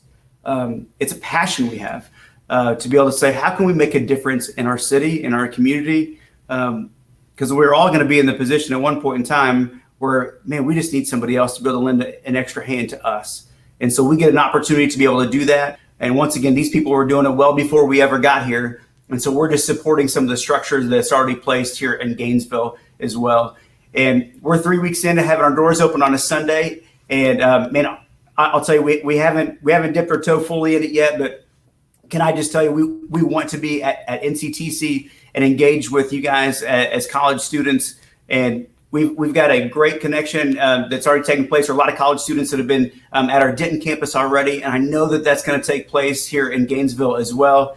And then really just at the end of the day, man, I know that there's a lot of great churches in the area. And it's not about us as Valley Creek Church saying, hey, this is a place that you've got to come. Man, we care more about the Big C Church than we do about our individual church, because we just want somebody to be plugged into a body so that way they can truly grow. But that being said, man, I'd love for you to come check us out. Come be a part. This is what you'll find. No matter where you're at on your journey, whether you love Jesus, hate Jesus. If you hate Jesus, come. You can still come. It doesn't matter. But what you'll find is people that genuinely care about you. We don't center things around us as the staff or anything like that, but we genuinely care about you. And so no matter where you are today, things are great, things are awful. Man, we want to be there for you at the same time and get a chance to be able to know you. If you have any questions at all, you're welcome to be able to email me at joseph.elder@valleycreek.org. If you want to grab coffee, lunch, whatever it may be, either myself or somebody from our team would love the opportunity to be able to do that. And really, at the end of the day, we're just here to be able to serve you. We're here to serve the community.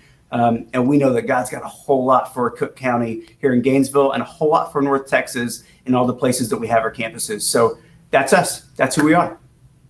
Great. Joseph, we have a question. Yeah, I would love to answer it. I'm gonna make it up, though. You're a phenomenal speaker, motivational speaker. That you're great. Thank you for joining us. What if you're Catholic and you really want to attend your church because they've met somebody like yourself? What do you recommend? Do you have to be a certain religion to join? Absolutely not. So we have a lot of people that have been in the Catholic Church for a long time, and they come and they check us out, and we've had it at our other campuses, and it's already taken place here in Gainesville as well. My encouragement to that person is just come. There's nothing that you need to do. There's no expectation that we have on our end, and you could point blank tell me that I really didn't like your service, and I'll be like, okay, that's okay. Talk to me about that. And so, really, for the person that's Catholic, that's a journey. Here's the reality. In the Catholic Church, there's a lot of really great things, and I want to be able to celebrate those things. But at the same time, if you want to come and see something that's maybe a little bit different, then you're definitely welcome to be able to come. But there's nothing that you need to do other than just to show up and let us love on you and have a lot of fun as we talk about Jesus. Okay, one last question. What about, and because I serve here at NCTC, I'm on the Corinth campus, so I get to see a lot of students. And the LGBTQ community feels very left out. They love God, but they don't think that God loves them. What do you recommend? How would you treat some of our students who would like to be involved in your church? Yeah. So we've had that community come and to be a part of our church. And I would say the same thing that I would say to the Catholic. I would say, just come and be a part. Dr. Roxanne, I'd love, like for me, like let me just tell you in my life, just to peel back some of the curtain. I have two brothers, both of which are in that community, and man, I love them, and Yeah. and I love them right where they're at, and we may even have some varying differences as far as what we see, but at the end of the day, like you've got to have people, like I said at the beginning, that genuinely just say, you know what, I'm here for you, and I'm here to speak love over you. I'm here to be able to be there as an ear when you need an ear, and we can talk about, we can process through anything as far as Bible or any of that stuff, but at the end of the day, just come and let us love on you. Yeah. Because we've had those people come and be a part of our community, and I don't treat them any different than I treat the person that's been going to said church for 35 years. Right. I treat them the same way whenever they walk through the door of, hey man, if you were to come in, Dr. Roxanne, I'd say, man, I'm so glad you're here, Dr. Roxanne. I love that you're here, and we just meet you right where you're at. Thank you so much for that, Joseph. Yes, I want to remind the audience that this is being recorded, so you can send it to your friends to listen. So we want to thank Joseph with the Valley Creek Church for being here, being so welcoming. And students, please take advantage. Look at the website to find opportunities and to see if this is something that these services are good for you and your spiritual journey. So again, thank you, Joseph, and we'll talk soon. That sounds great. Thanks so much. See you guys. Have a great day. Okay, thanks. Our next speaker, I'm excited to invite to talk with you, is has been with NCTC Denton campus or Denton County, serving Denton County for a couple of years now. It's Pastor Brandon Bell. He's a missionary to our college students and young students. So he's been on our campus and he provides spiritual guidance to our students. And so I'm going to let him talk about what he has to offer and what he feels compelled to share with us today. Hi, Pastor Brandon. How are you? Good to have you here. Thank you for having me, Dr. Roxanne. You're awesome. Thanks for this opportunity. So I appreciate what you do for your students. Thank you. So Pastor Bell, tell us a little bit about you, how you got into this ministry, and perhaps what services and missions you have for our students to participate in. And maybe say a little prayer with us. Love to. So let me start by telling you a little bit about myself really quick. I went to a very small school in Tampa, Florida. It was a Christian school. From high school through college, I was on fire for Jesus. And so I was a leader. I was a preacher's kid, but I went through my rebellious preacher's kid phase early. In junior high, it was horrible. But I really got my life centered on the Lord, and God just blessed me tremendously. Well, I about halfway through, I transferred to North Texas, and man, I suffered from culture shock the entire time.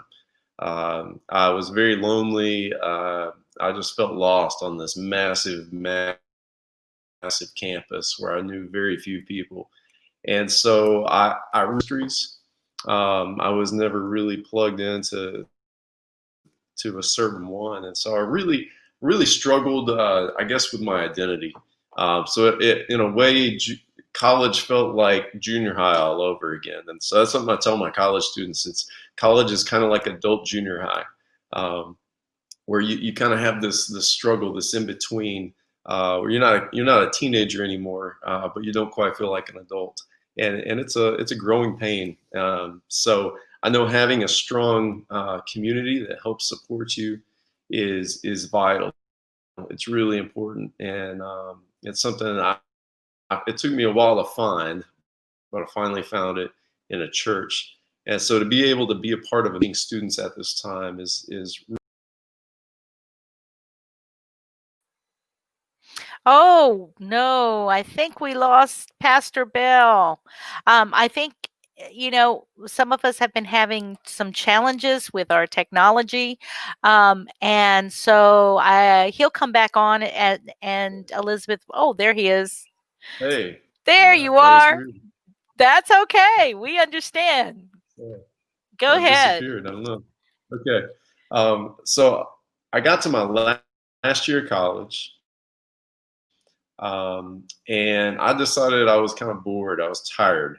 I just hit a wall. I was tired of trying to live this narrow path, following Jesus. I was looking around, decided everybody else was probably having more fun than me.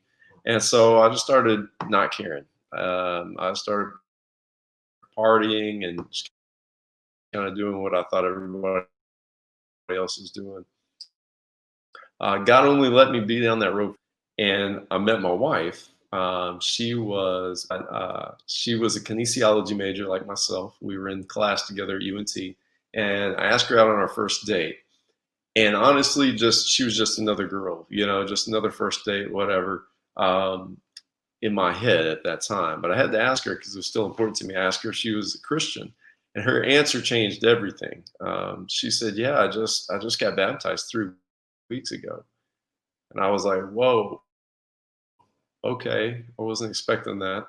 Um, and so to tell her story really quick, she was basically pretty much an alcoholic high school through college. Drinking all she really knew. And she hit a wall. She was sick and tired of living that way. She was sick and tired of being empty, feeling used and abused, regretting what she had done, not even remembering what she had done. And so she hit a wall, and she was sick in that life. And so she took an off ramp. And so she was looking for God and decided she wanted a fresh start. And she found a new life with hope in Christ. And so it was like I was on this road and I took an exit, and she was over here on this road and she took an exit, and God had us meet right in the middle at the perfect time, because she's like, "Hey, hold on, you don't want to go that way. Trust me, it's empty. It's going nowhere." And so I was the first decent guy she ever dated. Honestly, I'm not bragging on myself. It's just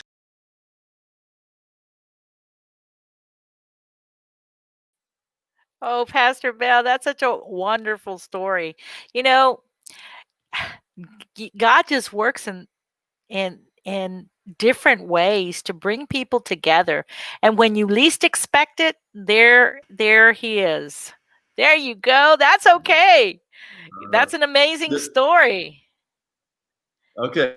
So y'all heard the story. Okay, good. I wasn't sure where it cut me off. So Well, so anyway, it cut you off where you met together and you met at the right time. okay. And I was sharing with the audience that God just works Right. in mysterious ways, bringing people together. Absolutely. So it sent us on a journey together. We were helping each other grow, and we found a church that we really plugged in. That meant the world to us. It was like family. And so anyway, we both went into education. I was a teacher and a coach. She was at elementary, and it wasn't long before I got the opportunity to be in youth ministry. And so I knew that was my calling pretty soon.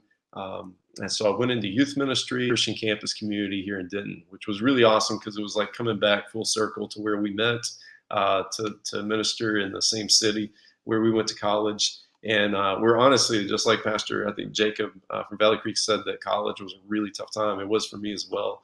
And so my heart is for our students to know the Lord, to not just go to church. I don't think that's what God's called us to do. I think He's desiring for us to have a relationship with Him, to know Him, to know that He is the source of life and truth and hope and salvation, and for that to change us, not for us to just, sign up to be a part of something, but to really be changed.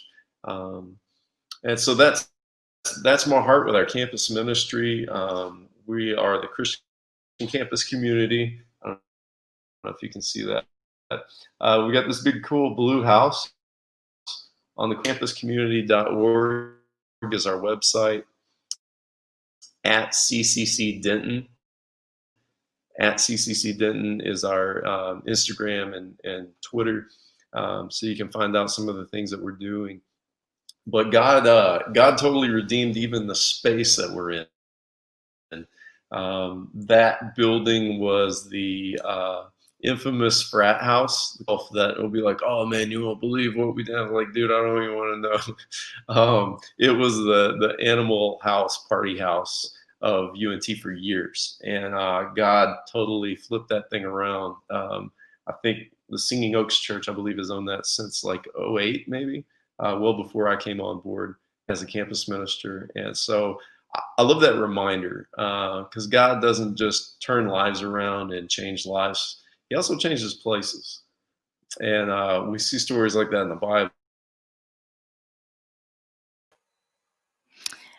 Oh, I'm sure he's coming back on. So, And we audience, have, there you go. okay, can you hear me? Yeah. Sorry. And so we serve students at all of the Denton campuses. So we've got students, we're an official student org at NCTC, at UNT, and at TWU. And we've had a tough adjustment trying to figure out, with COVID and just like everybody else, how to maintain community. That's a huge priority for us. So the vast majority of things that we're doing this semester are in person. They're just in much smaller numbers and with, mask and social distancing and those kinds of things. So we're branching out to some online things as well, because we don't want to leave people out. But so just, you can go to our website and see the actual schedule. But we've been meeting in small groups for prayer groups. We've been meeting in small groups for what's called Discovery Bible Study, where we look at the word, we look at the text, and then we ask the same basic questions. What does this say about God? What does this say about humans? What does this say about obedience? And now what will I do with this revelation? And so it's very accessible. Like, you don't have to have some, big, huge background in the Bible to come away with something meaningful. We have a group called Life Unique that's it's very kind of a self-reflective, introspective kind of process where we're helping people identify God's story in their life and some of their God-given talents and gifts and passions, and giving them a little bit more of a trajectory to make some of the tough decisions that we're faced with. So a lot of mentoring going on within these groups. We've got a discipleship rhythms that's helping us form more spiritual habits and disciplines in our personal lives, and ways to help share that with others. And then we've partnered with a group called International Connect. So one of our big hearts for is for our international students. We have so many from so many different countries coming to Denton. And for many of the places that they're coming from, the sense of community and relationships and family is significantly different than it is for many of us Americans. And so already they're struggling to find a place where they feel welcomed and accepted and connected. And so knowing that that's an even bigger need for them makes us want to help them plug in and make some friends. And so International Connect, it's not an overly spiritual kind of thing. It's more of a social, getting to know people, cultural sharing. And so they're meeting on Saturdays in a park, just so we can keep it more COVID safe, being outdoors and that sort of thing. And so that's been a real blessing. Getting to meet students from all over the world is one of my favorite things about what I get to do. And we're also meeting on Sunday nights in our backyard. We've got a decent sized backyard at our house there.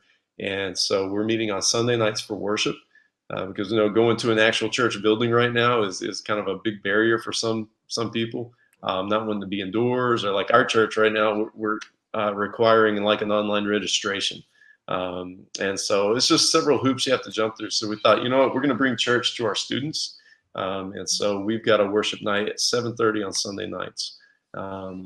Unfortunately, we're not meeting this Sunday. We've had a spike in cases around us. So we're taking 2 weeks off of our in-person gatherings, doing things online. But the 29th, we'll be back. And so anyway, I think what God's given us this semester is kind of a quality over quantity. Our group hasn't been really big, but we've prioritized in these smaller groups to really help each other connect to each other and to God and to His Word. So that's where our heart is, and I hope that we can meet some of you guys and we can help you connect with the Lord. And so I want to. Do we want to field any questions? I've got a scripture I want to share before we pray. Yes, I do have a question. Yes, I do have a question. I talk with a number of students, and they don't feel that online service is meeting Jesus where they need to be, where they'd like to be. They want to meet in person in order to share that connection. And so, what is your feel about services virtually versus services in person? What's your take on that, Pastor?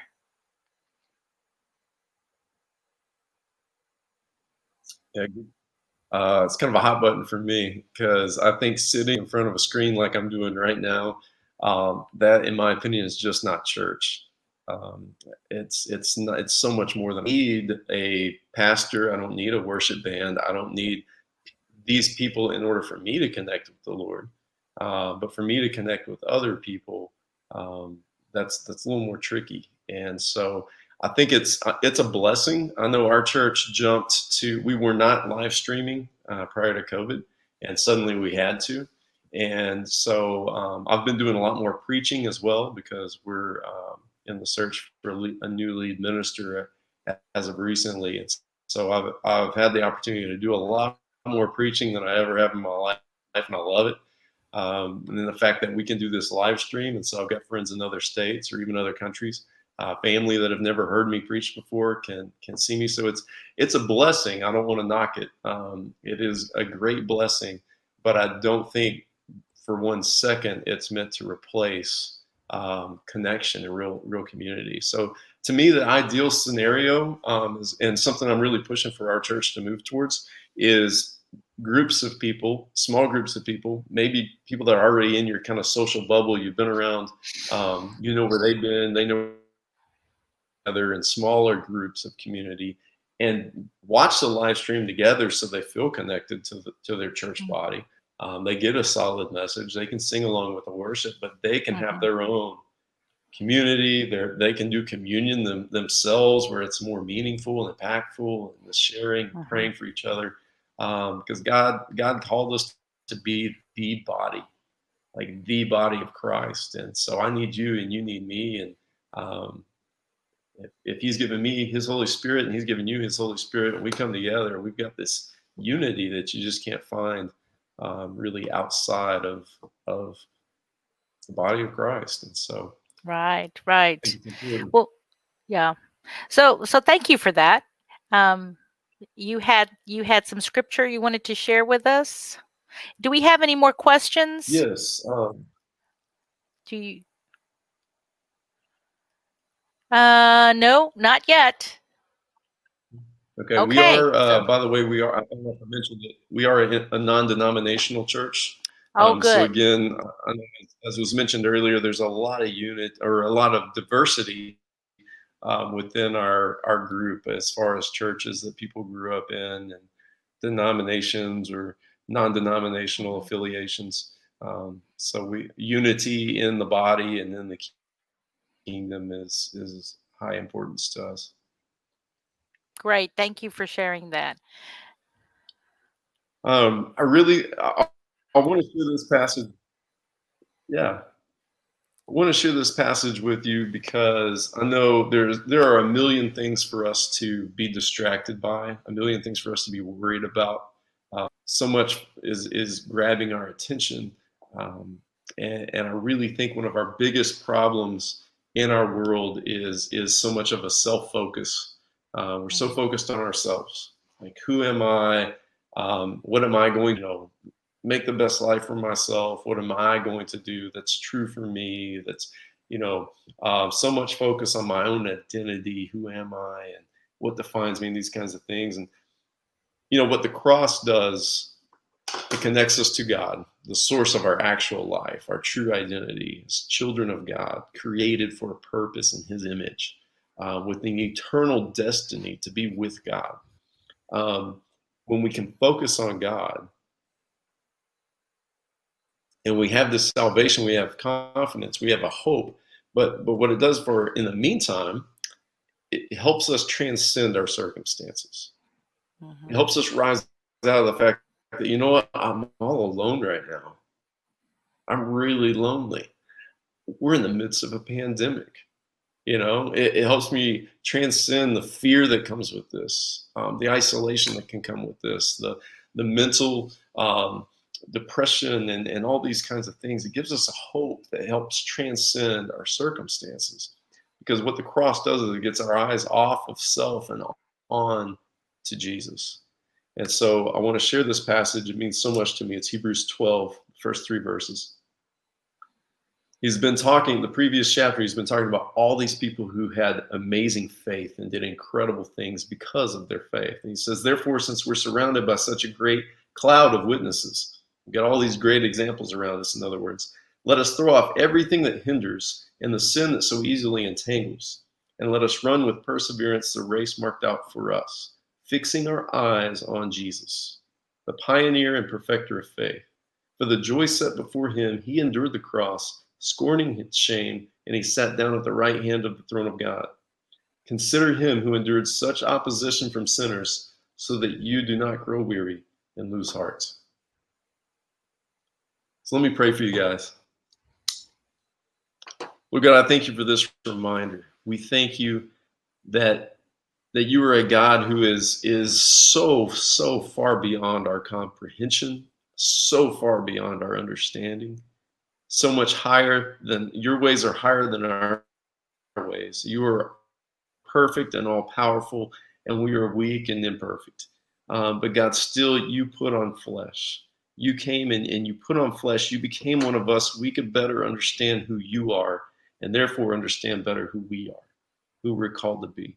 So God, I pray for everybody watching this, for these students, for faculty, for people that are in places of influence or soon will be. God, I pray that we can do exactly what that passage said, that we can throw off everything that's discouraging us right now, everything that's holding us back from following you and being who you've called us to be. We feel like we're just constantly bombarded with distraction and discouragement, especially in this very crazy year.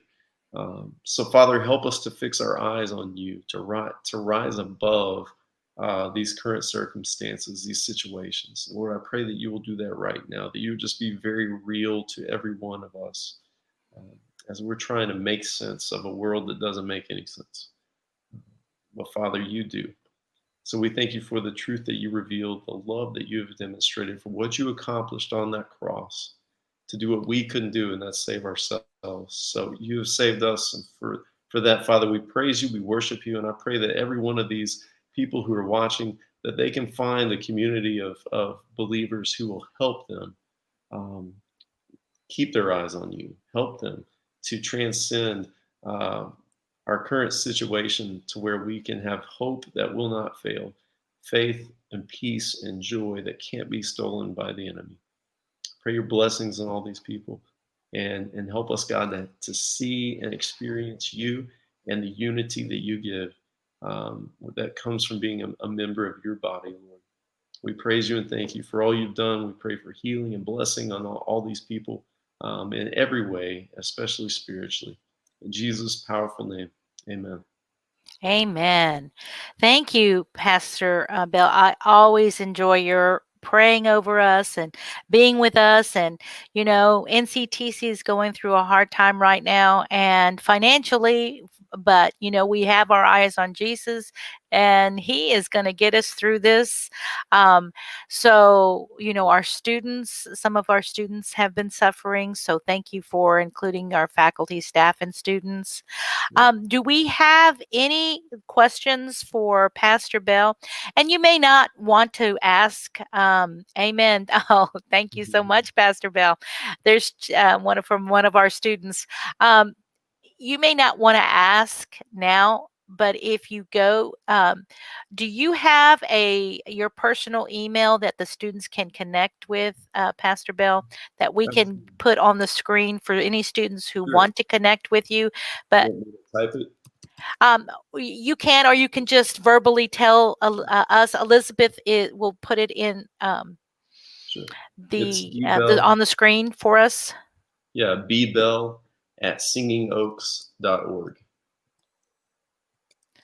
So it'll appear, there it is, bbells@singingoaks.org. So it's appearing on the screen. So students, share this with other people who are other colleagues or members of your family, because you can ask him questions and he will respond to you.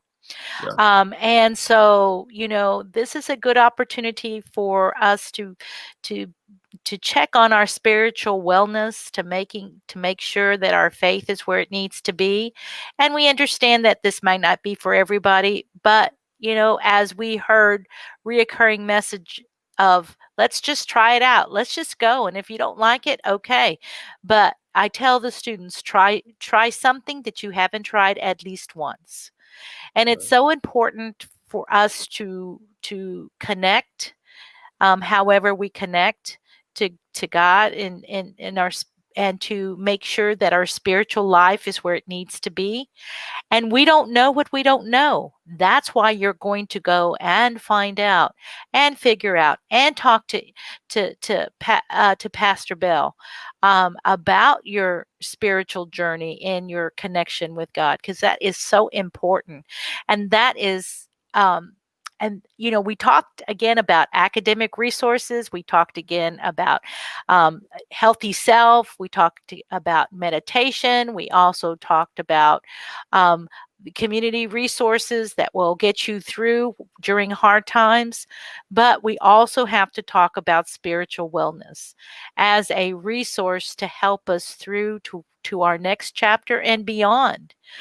We don't know what is in there for you once you experience God and His goodness. So, checking on your spiritual wellness is something that I am going to encourage you to do. And students, if you feel not loved, that is not true, because we all love you, we all care for you. And if you want to get that confirmation, then attend one of the services. Talk to Pastor Bell. There are other students who are from NCTC who attend the services, and they'll get you connected with one another. So, Pastor Bell, do you have any last words of wisdom that you can share with our students? Yeah, I would definitely say, just to echo Jesus, seek and you will find, knock and the door will be open, ask and you will receive.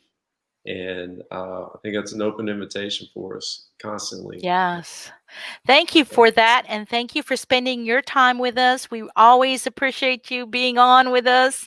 And until the next time, Pastor Bell, we will certainly invite you once our campus is open, I should say. We certainly want you to come in and continue your good work with our students. So thank Can't you for wait. that. Can't wait. It's been a Okay. blessing. Thank you. Thank you. We'll see you soon. All right. Bye-bye. Bye. Oh, I just love to pray with Pastor Bill. He is awesome. He runs a Bible study group here at NCTC, and we had about 12 students join, and we were so happy because they were happy. And that's what kind of community is. It's getting together with our students who have these common interests, and even if they don't have common interests, it's about connecting our students with services, resources that you can use as a student for your future. So, our very last speaker is Dax Bennington. He's with the UNT Center, JP. the second.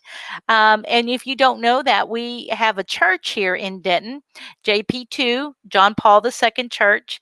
It is over on the UNT campus off of Fannin and McCormick. And the pastor is Father Kyle Walterscheid. And Dax is new to his role. So I'm going to ask Dax to kind of explain what his role is and the services, and perhaps how our NCTC students can get involved. Hey Dax, how are you? You're on mute. Can you hear me? Yeah. Very good. So you'll have to forgive me. I'm in my car right now. I'm outside my apartment. My puppy was being really loud. I have a little puppy, and I understand. I'm trying to get away from her so I can do this call. So I'm in the car. So yeah, I am the campus minister at JP2 Denton Catholic University Parish, and this is like my 4th week at the job or something like that. Previously, I was a youth minister in North Richland Hills for a Catholic church there. And then before that, I was working on my PhD in philosophy at the University of Arkansas. And so I think I know the college experience pretty well. I've been in school for forever. Yeah, but God was calling me to work with college students, as I was kind of doing it as a graduate student, but then full-time professionally. But yeah, so we have, so I guess I'll just talk about some of the things that we offer at JP2. I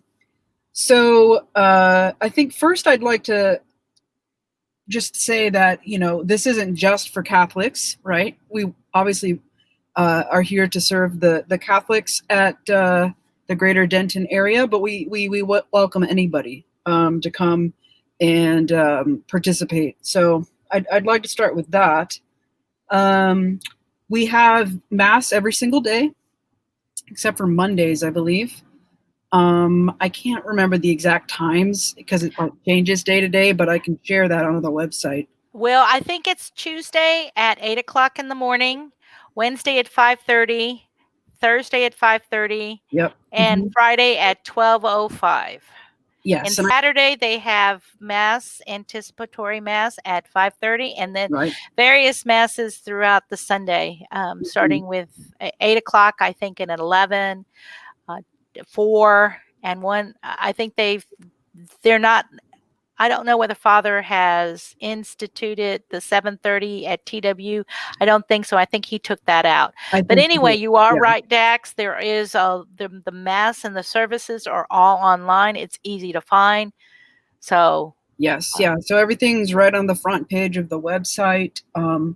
But Father Kyle offers a lot. So some of the other parishes maybe don't have as much going on right now, but Father is really trying his best in balancing with the, being precautious and things like that. But he really wants to the best of his ability, make the Mass and the sacraments available to everybody.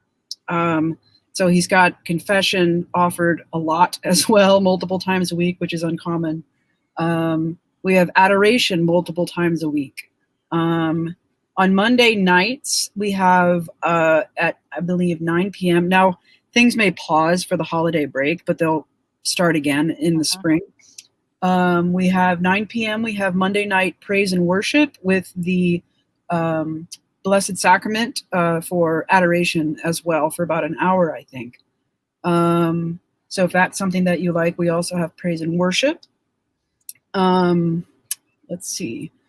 We have, so our TWU night is on Wednesday evenings. It's a community night where the TWU students come. There's always a meal. Sometimes it alternates, but sometimes there's a speaker. Sometimes it's a student. Sometimes it's just spending time with each other and playing games. It kind of is on a rotating basis. And then on Thursdays, we have it for the UNT students. But since we're all the same parish, no one's checking your name off. It's like you can go to whichever one you want. And if you're at NCTC, come to whichever one. I usually go to both, even though, and so whatever works best, they would love to have you there. Wednesday, Thursday, whichever. But those are kind of our larger meetings where we, just get together, have food and fellowship and learn a little bit about the faith occasionally and stuff like that. If you want to dive deeper, we've got focus missionaries who run Bible studies. And so if getting plugged into studying the Bible and discipleship and growing deeper into your faith, then that would be one avenue that you would get plugged into that way. And so you probably just reach out to me, or I'd get you in touch with one of the focus missionaries. We have like 7 of them or something like that, that they would be able to get you plugged in that way. We have night prayer, so like the church, we practice the liturgy of the hours, right? So there's morning prayer, evening prayer, night prayer. And we do that at the end of Wednesday nights and Thursday nights.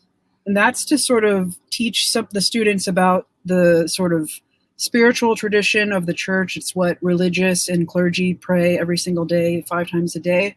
And so at JP2, we're trying to, in some sense, create almost like a monastic way of life. So it's almost like your sort of retreat center where you can get spiritually recharged while you're going to school as well. And so that's one way that we try to foster those spiritual disciplines, and teaching the students about all the great spiritual resources that the Catholic Church offers.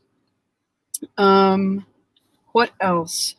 Father Kyle actually has recruited, I think, about 3 Catholic counselors for those students who may be going, talking about the pandemic and stuff. Mental health has been, it's always a concern, but it's even more pronounced and acute. And so if Father Kyle has seen this need and has got 3 Catholic counselors who are willing to work with students who maybe want to talk about psychological issues, but from a Catholic perspective. Okay, so if they would feel more comfortable talking with a counselor who shares their Catholic faith, that's also going to be offered in the spring, starting in the spring. And then so we would get you connected with them if that was of interest to you. Let's see. I'm running it's not a Bible study, it's like a book study on learning about the Catholic intellectual tradition. And so it's available to anybody who wants to come. And we're basically reading the great works of the Catholic intellectual tradition right now. We're going through St. Augustine's Confessions, and we're just going slowly through the book and just drinking in the wisdom of these great thinkers from the Catholic intellectual tradition. So that's another thing. If you really were like, I want to get really deep into the heady stuff, then we have that as well. So yeah, I think that's a pretty good highlight of what's going on at JP2. Yes, and I oftentimes attend Mass there. Tell us a little bit about Father Walterscheid. Where is he from? So Father Kyle's from Munster, Texas. I've never actually been there myself. I am told that everyone there is Catholic and German, I suppose. So Father Kyle is from there. Father Kyle is a very friendly guy. I don't know him incredibly well since I've known him for like a month now, but he's a later vocation to the priesthood. He was a structural engineer prior to becoming a priest. He did his undergrad and graduate studies, I think, at UT Arlington in engineering, and is responsible for the design and building of probably more than a couple, for the roads and highways and byways in the sort of Fort Worth area. So I don't know all the ones that he worked on, but some of the roads and bridges and stuff like that things I don't understand, he helped build. Yes, he's very personable, and he Yeah. gets to know all of his parishioners. He knows us by name, Yep. and he's done an amazing job with providing services that were not there before. Yeah. And prior, they've only their church, or JP the second university church, has only been there about a year. And prior to that, they met in a little house, still on the UNT campus on the opposite side of the church. And it was everything to do to get everybody in this crammed little area, especially during the holidays and the holy days of obligations, that, now there's a little bit more space that we can move out. And, he does do a good job with social distancing. There are social distancing rules and regulations. Masks have to be worn in the church. And you have to sit in certain pews because certain pews are roped off. But it provides Catholic connection, and as Dax said, you don't have to be Catholic to attend any of the services. In fact, I know that there are international students who are not Catholic that attend the services because their friends attend the services. And that's a good, neat way to build community. And again, to strengthen your spiritual wellness and faith with God and Jesus Christ and the Holy Spirit, and to make sure that you are doing well. So Dax, I admire you. I don't know how you keep up with Father Kyle, but he just goes and goes and goes. And so if you ever want a one-to-one with Father Kyle, get in touch with Dax. Dax, what is your email address? Can the students email you if they have questions or concerns? Certainly, yes. It's D for my first name, D Bennington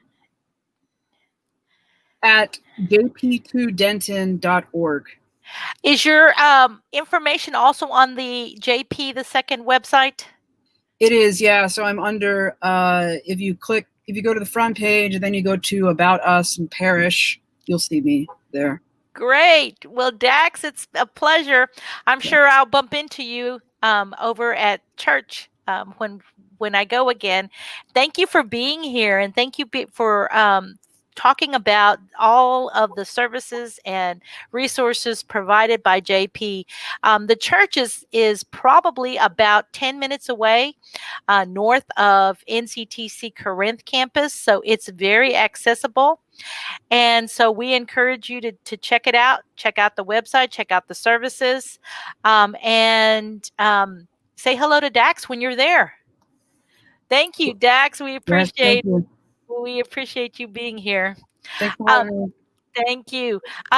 We are at the end of our virtual resource fair, and I would like to extend a very thank you to our committee.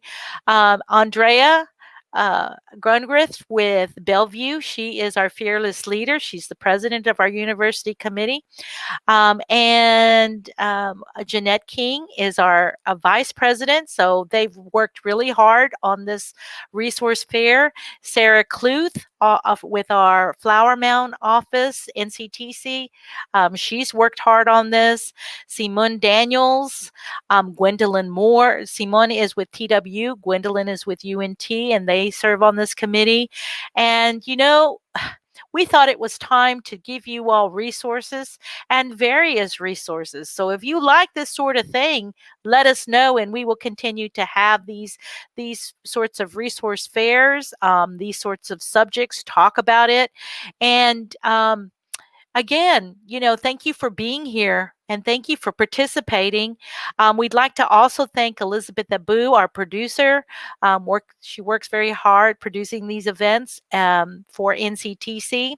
And, if you count up the hours between yesterday and today, we've been on for 8 hours, giving you the resources that we think you need.